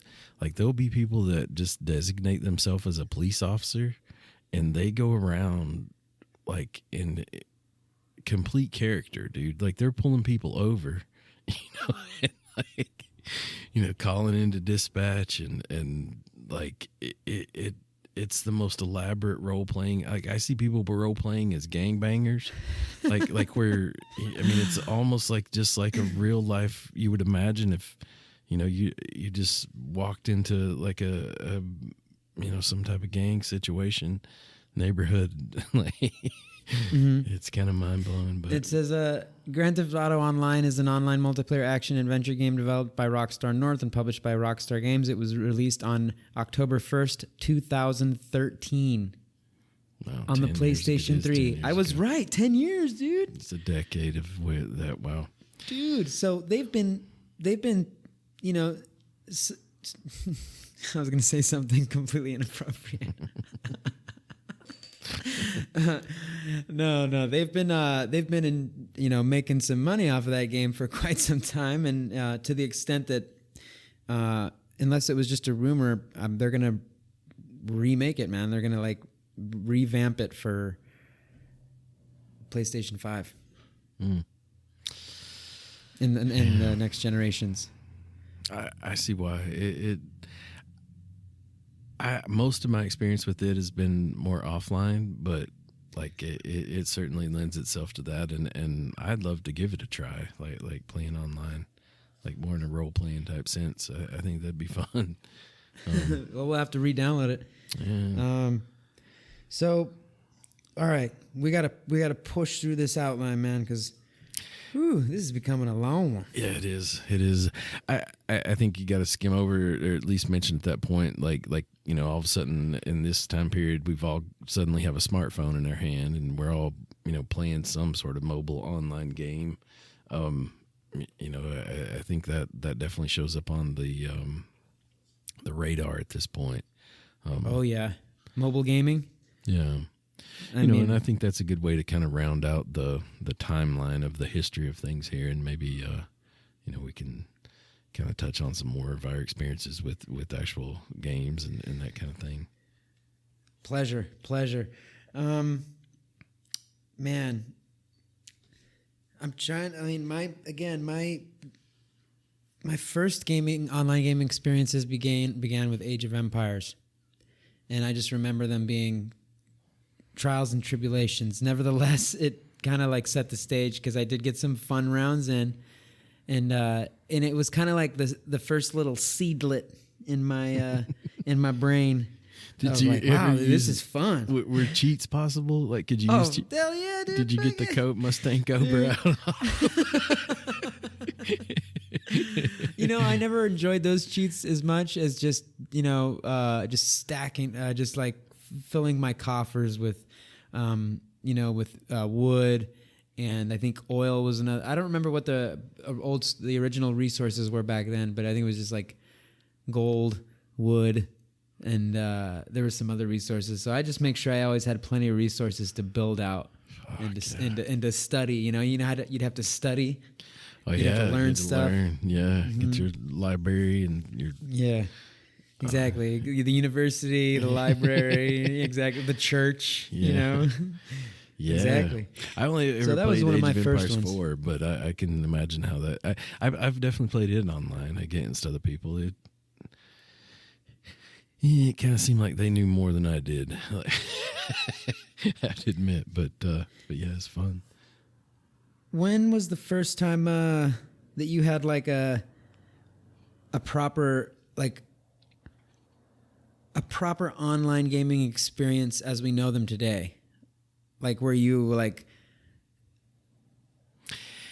you know what I mean? Like, where you were online with people and you were talking to them in the whole 9 yards, like a proper online gaming experience. I have two sort of memories of this, and the first one, I'm playing Halo, and I can remember like describing to a friend that I was playing in a large scale battle, and that I think there was a vehicle called the Wraith, and there was someone like flying that Wraith, and I was like explaining to my friend that it came over, like I was like, that's real people. Like, like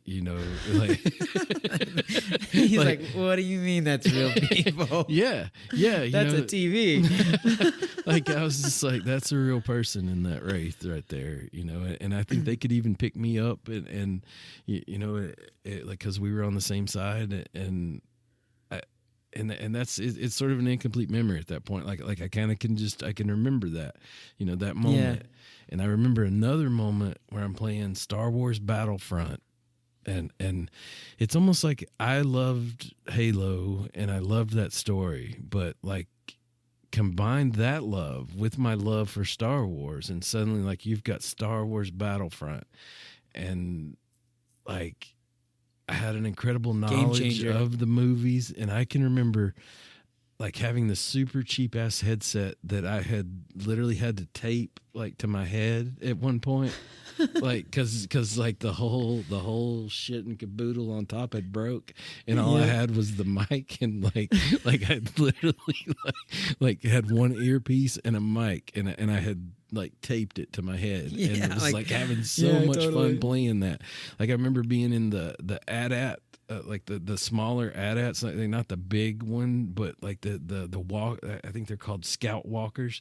Yeah, the ADAT or something like that. Yeah, dude, and just like annihilating people, and Like, oh gosh, that game's so fun, dude. I remember playing that game. Yeah, dude. Just just like having a blast, and This is running them like you're like, this is insane. These are all actual players. What? Yeah, and I would have probably been in my late 20s or so, and I just remember just being at the peak of like sort of knowledge of those movies and applying that to the game and just all of that and loving the shit out of it. And that was Star Wars Battlegrounds? Battlefront. Battlefront, sorry, but the first one. So, but yeah, what about you? Like where's, I know you mentioned Age of Empires and that's a little more. Yeah, like I'm going to fast forward a bunch and I recall the first time I played, and man, I think I was a late bloomer in this regard because it was already a thing, like for some time. But I had like we'll call it the dark ages in my gaming life. Call it the dark ages because it was when I was just not really gaming that much. And then I kind of came back to it because, well, this is not necessarily because, but I decided to get a PlayStation 4 because Pepe Tortilla had talked me into grabbing one. They were really inexpensive. They had the slim version at that point, and we were just mentioning how we could play online, because he lives up in the U.S. and I live down here. And it was just a great way for us to stay in touch and do some fun gaming. Uh-huh. So I got that thing, got it all connected up to the internet. And like, I wasn't, again, going back to the ease and plug and play and compatibility and just user friendliness that we've kind of touched on a bit in this episode. I wasn't prepared for how easy it was going to be, man. Mm-hmm. And it was very accommodating. Like, it really just sucked me right back in. It just like, hey, come on in, Ovox. Like, boom, connected with Pepe Tortilla, super easy. I remember getting this headset that I still have to date, like, all these years later. Not these ones, but, my Turtle Beaches. And I'll never forget connecting with him that first time and just the party chat, super simple. Like, it blew my mind just how smooth and clear and responsive and, just everything was just mind-boggling. And then we went in and played. I don't remember. I think one of the first games we played together was Dying Light. Uh-huh. There's like an expansion where you can like join, you can like join players in this more like, it's a little bit more open, and there's like of a world. There's like these dune buggies and stuff, and you can pimp them out, and plenty of story missions. And I remember playing that with him, just going, "This is amazing, man! I can't even believe this," And we were playing a lot of Battlefield 1, which is a first-person shooter. Super fun. Those are some great memories right there. Those would be my probably my top. Yeah. Hey, so let's see. You posed a really good question in the outline, and before I want to get to that other segment that you had laid out for us, it really caught my attention. But it says, "What sets online player gaming apart from other forms of gaming for you?" And I thought about this, and I think it's the human aspect of it, the human interaction, man, the human intrigue of knowing that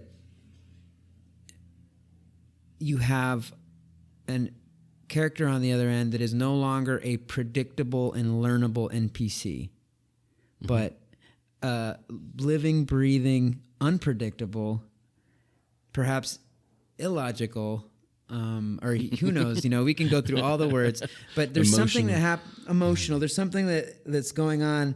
I don't know if it's in the front part or the back of the brain or the hypothalamus or the whatever it may be, but there's something going on deep in our brain that's reacting differently when we know that that we have other players either there working with us or working against us, and they're not non-player characters. They're not part of the game. Or does you know what I mean? Like there's like there's like a different brain chemistry going on there. I think that's the biggest thing that sets them apart. Yeah, I think you laid it down, kind of there at the beginning of our episode when you mentioned the foundational principle of online gaming is that there's no greater challenger than another human player, and there's no greater fun than playing with a friend. To me that like is the essence of what sets it apart. It makes that experience so much better. Yeah, it does. It really does. So, hey, dude, what's up with this, your brief segment here? It's got big black letters. It's in real bold. All right. It's standing out. Drop it on us, Chuck. All right, so we're going to play a game here called... Oh, boy. I'm ready. Let's go. Oh, we're ready. We're ready, baby. Oh, hell no. We're going to play a game called Let's Go or Oh, Hell No.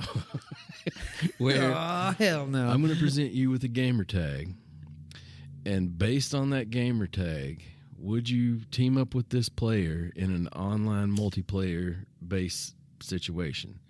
And, I know it'd be easy to say, like, you need more information and that kind of thing, but really all you got, is like, hey, here's a list of folks, and you're going to be on this team or that team, and if you saw this name come up, would you say, all right, let's go, or oh, hell no?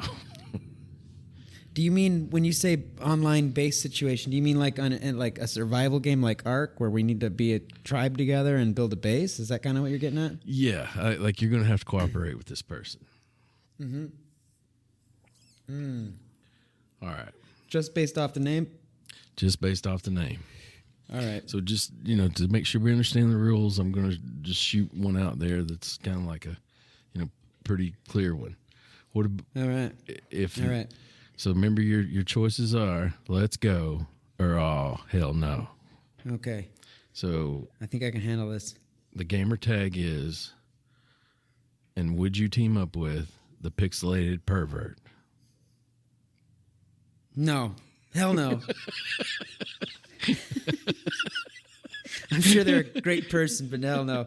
I'm not going to take a chance. What about? Oh, hell no. Okay. Oh, hell no. Anyone that's got pervert in their gamer tag, everyone, like even in jest, I don't think that's, no. What about the Trollinator? The Trollinator, hell yeah. Yeah, let's go. Let's go. Let's pull up on their doorstep. All right. What, the Trollinator? The Trollinator, yeah. Let's go. What about, would you team up with your mom's chest hair? Let's go. Let's go. Or oh, hell no. Let's go. Absolutely. Your mom's chest hair. It'd be all spelt weird just to make sure that, the terms of whatever the terms and conditions allowed or whatever. You change up all the letters and stuff. YUR _. All right. So we're gonna go a little international flair here, and I may not know what these mean, but I did look up some popular like in Spanish ones. So oh, right on, Chuck. Yeah, we've got. So would you team up with El Gato Locuelo?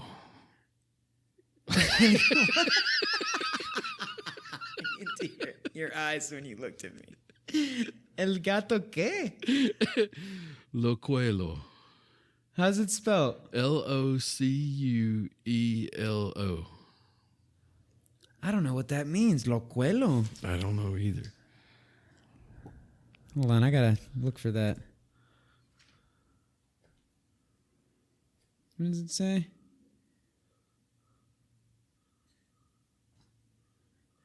Oh, doesn't matter. I'll look for that later. But hold on, let me see here. Locuelo. Isn't it cool? I Dicho think I know what muchacho, culo means. vivo y atolondrado. Otra entrada. Oh, dude, I don't know. I think this is something kind of pervish, to be honest with you. You're gonna have to. Yeah, I think to be safe, we're gonna have to go with all. I'm gonna go with hell no with the Gato Loquelo. Okay, so let's go, or all hell no for La Furiosa Foca. Let's go. The Furious Seal. Absolutely. The Furious Seal. Oh, that's like the detergent there, the Foca. Oh, yeah. You remember that? No, it all makes sense. That's right, Chuck. Oh, yeah. Oh, exactly. See? That's why it had a seal on it. Yeah. Okay. What about by the way, everyone, Foca is all, like, as Chuck mentioned, just in case you're wondering why we're laughing, is there's a detergent or like soap down here called Foca. Yeah, and it's basically got a means little seal. baby seal on it. Yeah, on the package. What about El Tigre Tonto? Hell yeah, let's go.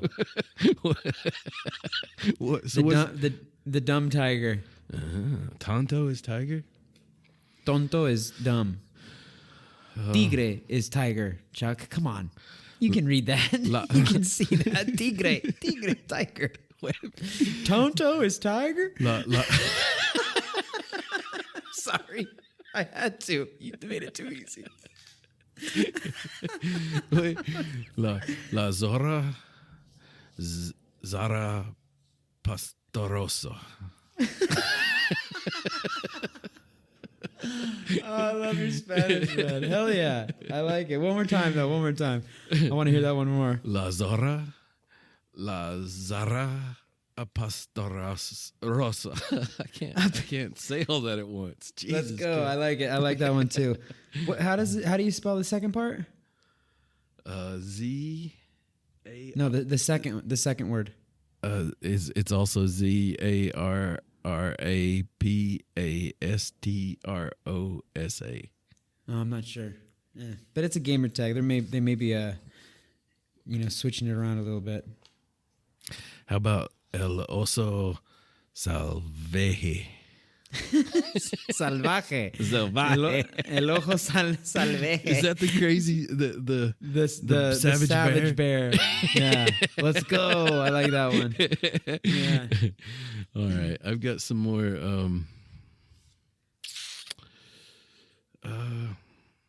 these honestly I thought about this one for myself. I saw a guy, he was the Mexicutioner. Oh, dude, that's dope. I like that one. Yeah, so that's definitely a let's go. Name. What about? Yeah, I'd want to have him in the tribe. I'd have to change this to Johnny. Dude, whoever's got the Mexicutioner is all about PvP. You gotta better believe it. I saw Jimmy Changa. Yeah, that's a definite let's go. I could go. Definitely. Johnny Changa would be. Dude, I feel like all of these people are probably friends too. The Mexterminator. What is it? The Mexicutioner, Jimmy Changa. They're all friends, dude. These people know each other. You better believe. What about Xbox One? Now you're just talking about the three amigos. Remember there was an Xbox that was called the Xbox One. So this guy's called Xbox One. I love it, dude. The Mexicutioner, Jimmy Changa, and Xbox One. Those are the three amigos, dude. You gotta one shot, one kill. Is it?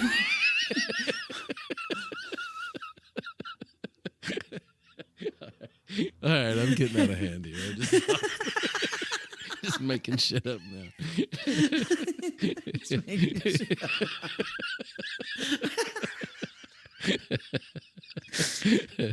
Oh, dude. All right. Yeah, that's fun. Yeah, that's a fun. Yeah, maybe we'll get some more of those for next time if any of our users have any good ones out there. Hey, listeners, if you enjoy that kind of fun and banter, let us know, and we'll, Chuck maybe can come up with something that we'll deliver periodically. All right. Just let us know. We'll leave our email at the end of the episode. That's fun. Oh, that was hilarious. Chuck, I mean, this outline goes on and on. There's so much we can talk about online gaming. And also on that note, listeners, if there's anything that you feel like we missed that's like really big, reach out to us. Let us know, and we'll correct it. We'll shout you out, and we'll correct it in the next episode. Happy to do so. But not to close it off just yet. Is there anything else, Chuck, that you feel like there's no way, shape, or form and way in hell we can miss on mentioning it? Something that's important that I may have missed or glazed over. I kind of set out to find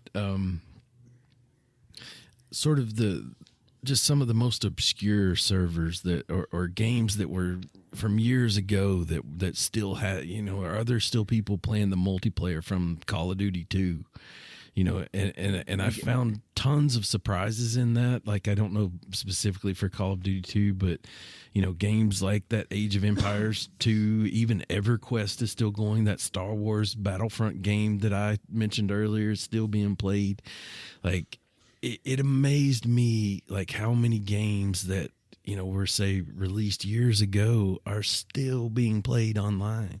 And I think the king of that story is in 1998, you had a game in Korea, Lisa, that's called Kingdom of the Winds, that is still going today and has a Guinness World Record. I think at the time of the world record, it was that they recorded it was around 24 years that it had been going. Damn. Man, dude. So that, like, remember how we were talking about a room with servers in it and computers and air conditioners just running? Yeah. That means there's one of them bad boys playing this game still. The Kingdom of the Winds. Yeah, that's interesting. Dude, that must be one tired-ass computer, man. He's still running this game.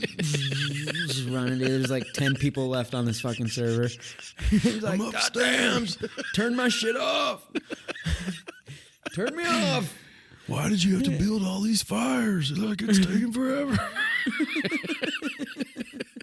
On Valheim, if you've built a bunch of fires, like it fucks it up. Like, it slows shit down. Yeah, there's always something, that like for each game that's like causes the render to jack up, Yeah, just like the frames drop to like 5 frames a second. Yeah. Or you're like with the PlayStation, I don't know if this happens on the Xbox, I'm sure it does. But or even on my laptop, dude, you'll just hear like everything's nice and chill. It's just making a nice, and then like you'll like go into a where the rendering's all jacked up, dude, and your freaking system will just start going. It sounds like the freaking it's gonna like take off, right, man, and start fucking flying away. It's going so hard. It's like, damn. All hands on deck. Get out of the air. Yeah, get out of there. Get out of the fires room, man. Like, dude, on Ark,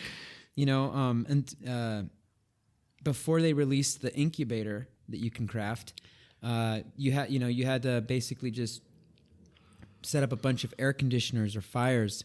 Mm-hmm. And yeah, man, the more air conditioners, because those air conditioners would kind of like, you'd see how they'd put out like a vapor. Oh, yeah. That required. That vapor, dude. That vapor, the more of those air conditioners you set up, like, I don't know why, like, especially Pepe Tortilla, even on his PS4 Pro, I could, like, it just start humming, man, and he'd have to turn it off. Like, it literally, like, say, your system is overheating. You must restart. Like, fuck. Turn that air conditioner off. Hit the genie. Yeah.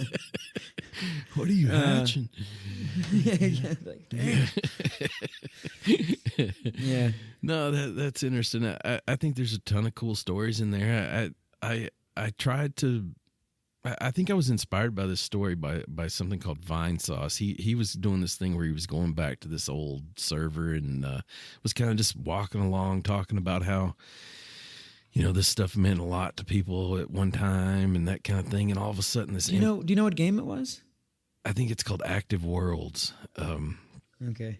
And he ran across this NPC that he thought was an NPC, and I don't want to belabor out our episode here with the long story, but that's kind of what it inspired this. Like, dude, we've been doing that the entire time. I doubt there's anyone listening anymore. The NPC was actually a person that was essentially stream sniping him. He put out that he was going to do this, and so this person kind of trolled him a little bit and went in there and acted like an NPC, but also knew a lot of shit, like more than an NPC should know, and called him by his name eventually and just freaked him the fuck out, including me too, dude. Like, I mean, when you're first watching that, like it because you kind of get the feeling like the NPC has become sentient because it starts asking like, "Am I real?"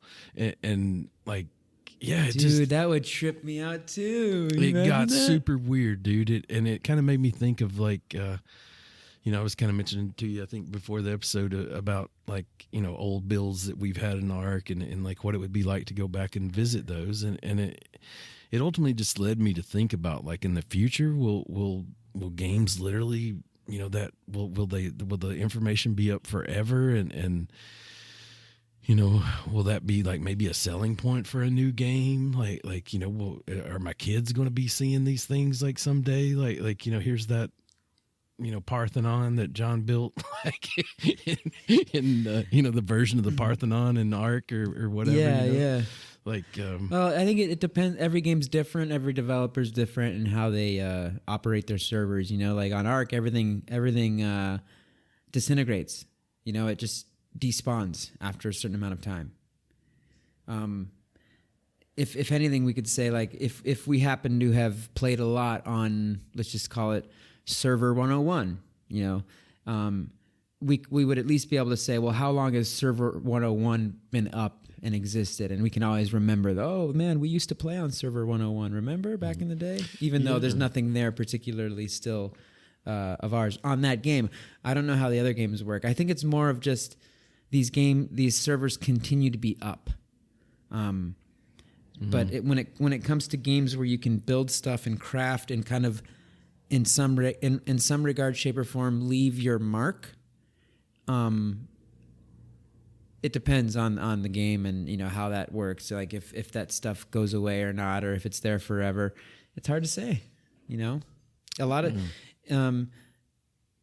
the general answer would be, I guess, if you wanted to be optimistic about it, would be, well, it's just like anything on the internet. It's going to be around as long as the internet is. But it's different, with these servers. I don't know. It's hard to say. It's interesting, though. It's definitely fun to think about. Yeah, and I think it'll only continue to be, possible in the future as computing power increases. I know one little example for me is when I was looking for a PC server to play Ark on, there was one called Ark Forever that hadn't been wiped in years, and that was part of the selling point to be on that server. It was a PvE server, and it was called Ark Forever or something like that, and that appeals to me, because that's one of the hard parts for me is a lot of times, like in my Ark experience, I'll spend a lot of time working on something and like it goes away. It's amazing how important it is until it's not. Like it's just all of a sudden like you never know when that last day is that you're there. Yeah, like you don't know so it true. when it's happening, but like it's just one day you realize like you're just not going back. And I'd like to see it, more like linear and like have like continuity, each time. But I also understand why it needs to be wiped too. And Yep. Kind of start anew. So It's so that you can have a new experience, yeah. And I've started like cultivating my actions based on that a little more than I used to. I think that was a hard learning experience for me, but but yeah, as far as like I say, like anything else like that. Dude, how about that EVE Online story, man? What a dick move, dude. I feel like I have played a little EVE Online, and you've played way more than I have. So maybe you can kind of like enlighten our listeners a little bit about this, dude. When I like as I say, this last segment was sort of for me going to be like the weirdest stories, kind of inspired by that Vine Sauce story I mentioned there in Active Worlds, and as I'm doing the research, I keep seeing like 200K heist, in EVE, or guy breaks it off and everyone's ass on EVE. Breaks it off and there's a lot of fuckery in EVE Online. Yeah, what is good? What I mean, you asked me like what's up with that? That's it. Like I saw some stories like where serious heist and an environment. It sounded like that the developers pretty much left it wide open to how folks wanted to proceed. There's really no rules as far as what you do, and it's complex enough to support. Like I could create a bank if I want to, and start. Yeah, I'll explain. And I'm pulling this up real quick just because I want to, like, just for reference, how long EVE Online has actually been around, because it's kind of crazy how long it's been around. It was released. Wow, I didn't realize it's been around this long. It was released in 2003. Wow. 20 years ago. When we bring up this timeline, I think what we just went through, that's impressive. That's bonkers. I didn't realize that. So let me get my little outline here. We'd have to go back to... I mean, you're talking like right after EverQuest. EverQuest was 1999. Like... We're talking... This is when DOTA came out. Dude, it's been around for a long time. Always been online. And yeah, what we got is a huge... It's a universe. There's like multiple thousands of galaxies that you can explore. And basically the developers just created this... I think they're called CCP is the developer. They created this universe, this galaxy that you can explore, and made it extremely dynamic and versatile and flexible, and basically just said, there you go, you guys do the rest. Right? That's kind of how like you can. It has its the game revolves around pretty much just exploration, spaceships, and its in-game currency called ISK, or interstellar credits. And basically, everything in the game is created by the players, sold by the players, purchased by the players, traded. So there's an ecosystem of commerce and trade and selling and purchasing and there's like no rules. I mean, like I think there's terms of service like any game has, but there's really like no regulations in this game. So, anyways, I know of two stories that really caught my attention while we were researching this topic, and I do enjoy playing EVE. I'm not a deep player. Like, I have very little money in the game. I play from time to time. It's a real slow burn for me. I like to just kind of jump into it every now and then, you might say, because it's fun. I love space games too.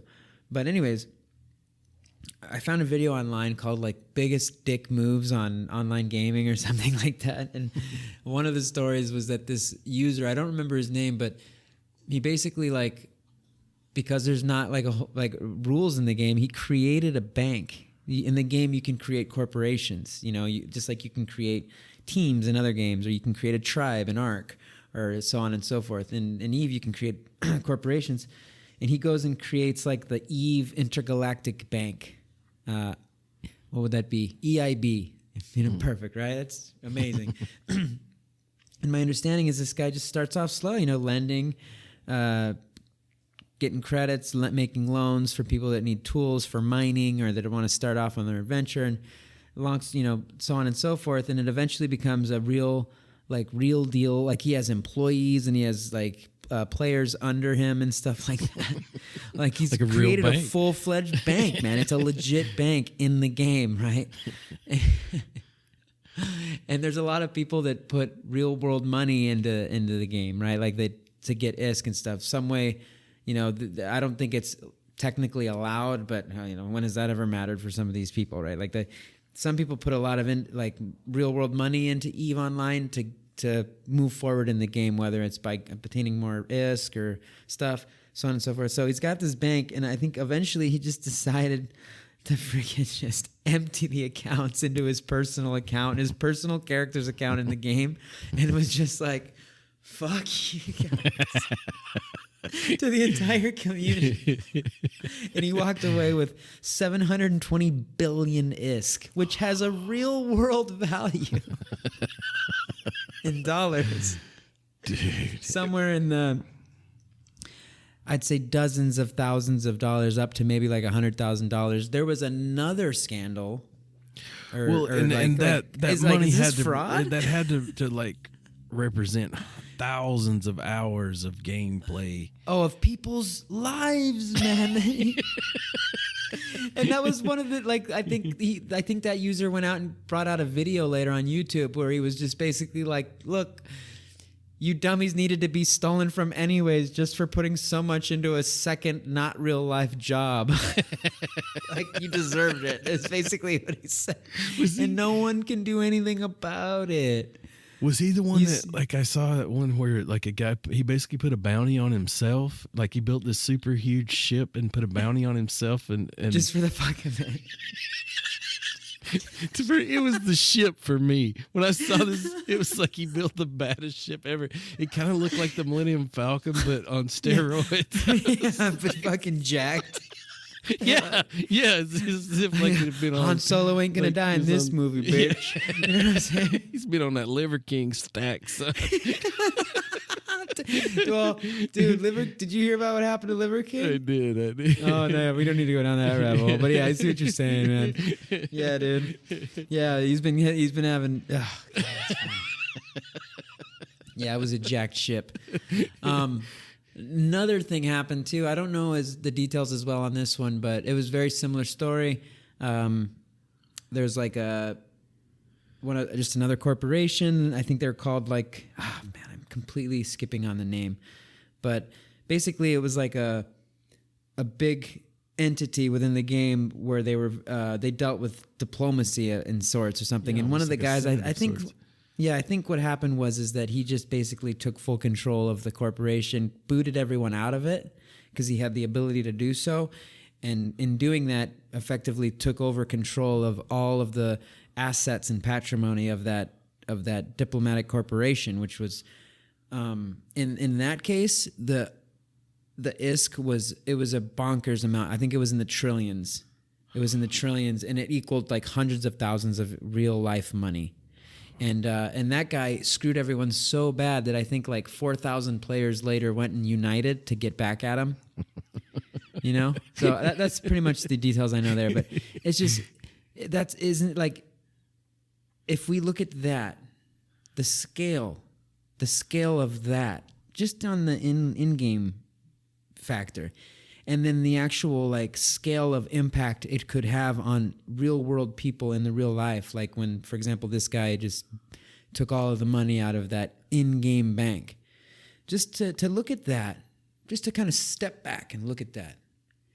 And then jump in the time machine and go back to the late 70s when they were using multi-user dungeons. And just to kind of like step back and see how it's evolved over more or less 50 years. It's nuts. It's amazing. Yeah. It's crazy. It's amazing how fast I think it's happening, even though it seems like it's taken a lifetime, which it has, you know, for us and myself especially.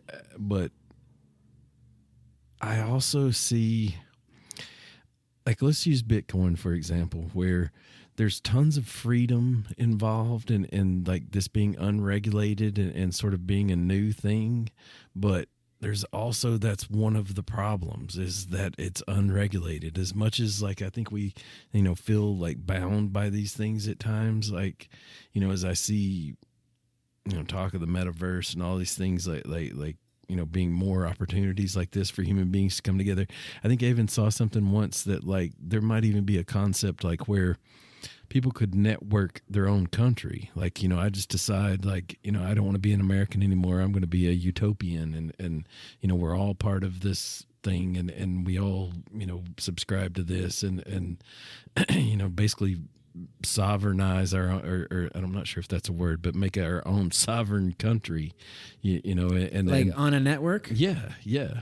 I can see there be like you know, brainstorming around stuff like that out there. I mean, you know, we all have a social security number and like we pay into taxes and things like if you basically started, you know, another one of those, like, you know, you could do that. And my point being like I don't have, you know, the information to really predict how that's going to go. But what I will predict is that human beings being involved, shit like that happened here in Eve is gonna happen, you know.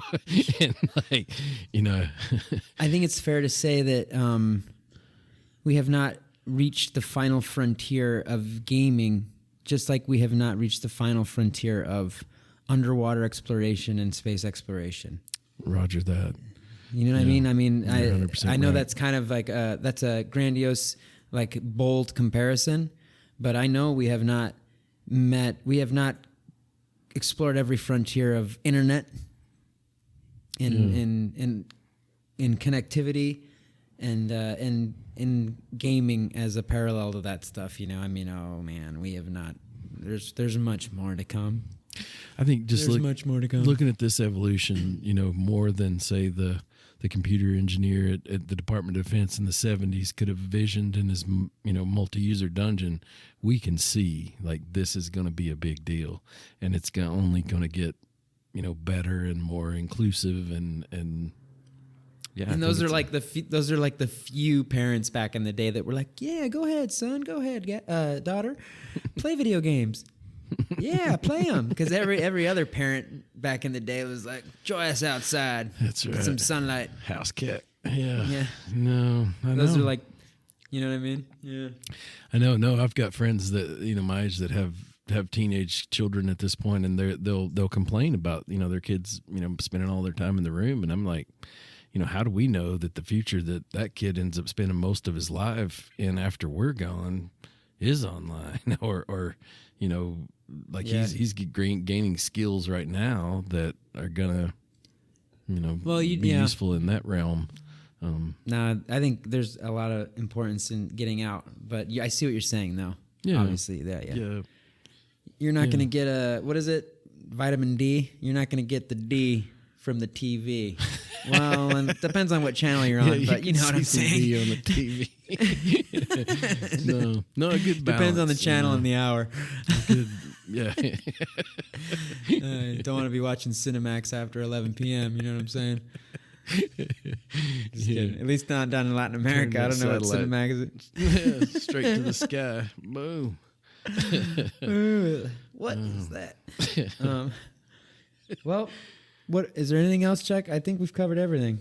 Is there anything else that we need to address? I think I'm going to eat this banana and call it a day. All right, don't forget to peel it first. Well, let's call it a day. Let's get some online gaming in. Good episode, man. Thank you so much for doing for getting this outline together and getting that research in. No, I enjoyed it. Yeah, listeners, thank you for joining us on our 18th episode. We hope you enjoyed it. This has been a long one. We're coming up on 3 hours, man. If you are still here listening, you rock, man. Yeah, God bless you. I don't know if I would have been here listening still. Bunch of babblers over here, but we do our best. We hope you enjoy. We're going to be back in another 2 weeks. Maybe we'll try and get some extra content out just because we've been kind of MIA lately. You know, the holidays were coming through. I think we were all busy with family, hopefully, and enjoying. And now it's a new year, and we got new gaming content coming your way, and we hope that you'll continue to join us. If you do enjoy the content, please share it with your fellow gamers out there, or non-gamers, PvEers, PvPers, the whole crew. You can reach out to us at ovoxandchuk@gmail.com. That's OVOXANDCHUK @gmail.com. And yeah, especially if you got any comments on the stuff we were talking about earlier, definitely shoot them our way and we'll shout you out on the episode. For show. Chuck, man, I love you. Love you too, brother. It's a good time. Definitely I hope everybody has a good couple weeks, and hope to see y'all soon. Hell yeah. All right, man. Thanks, everyone. Catch you later.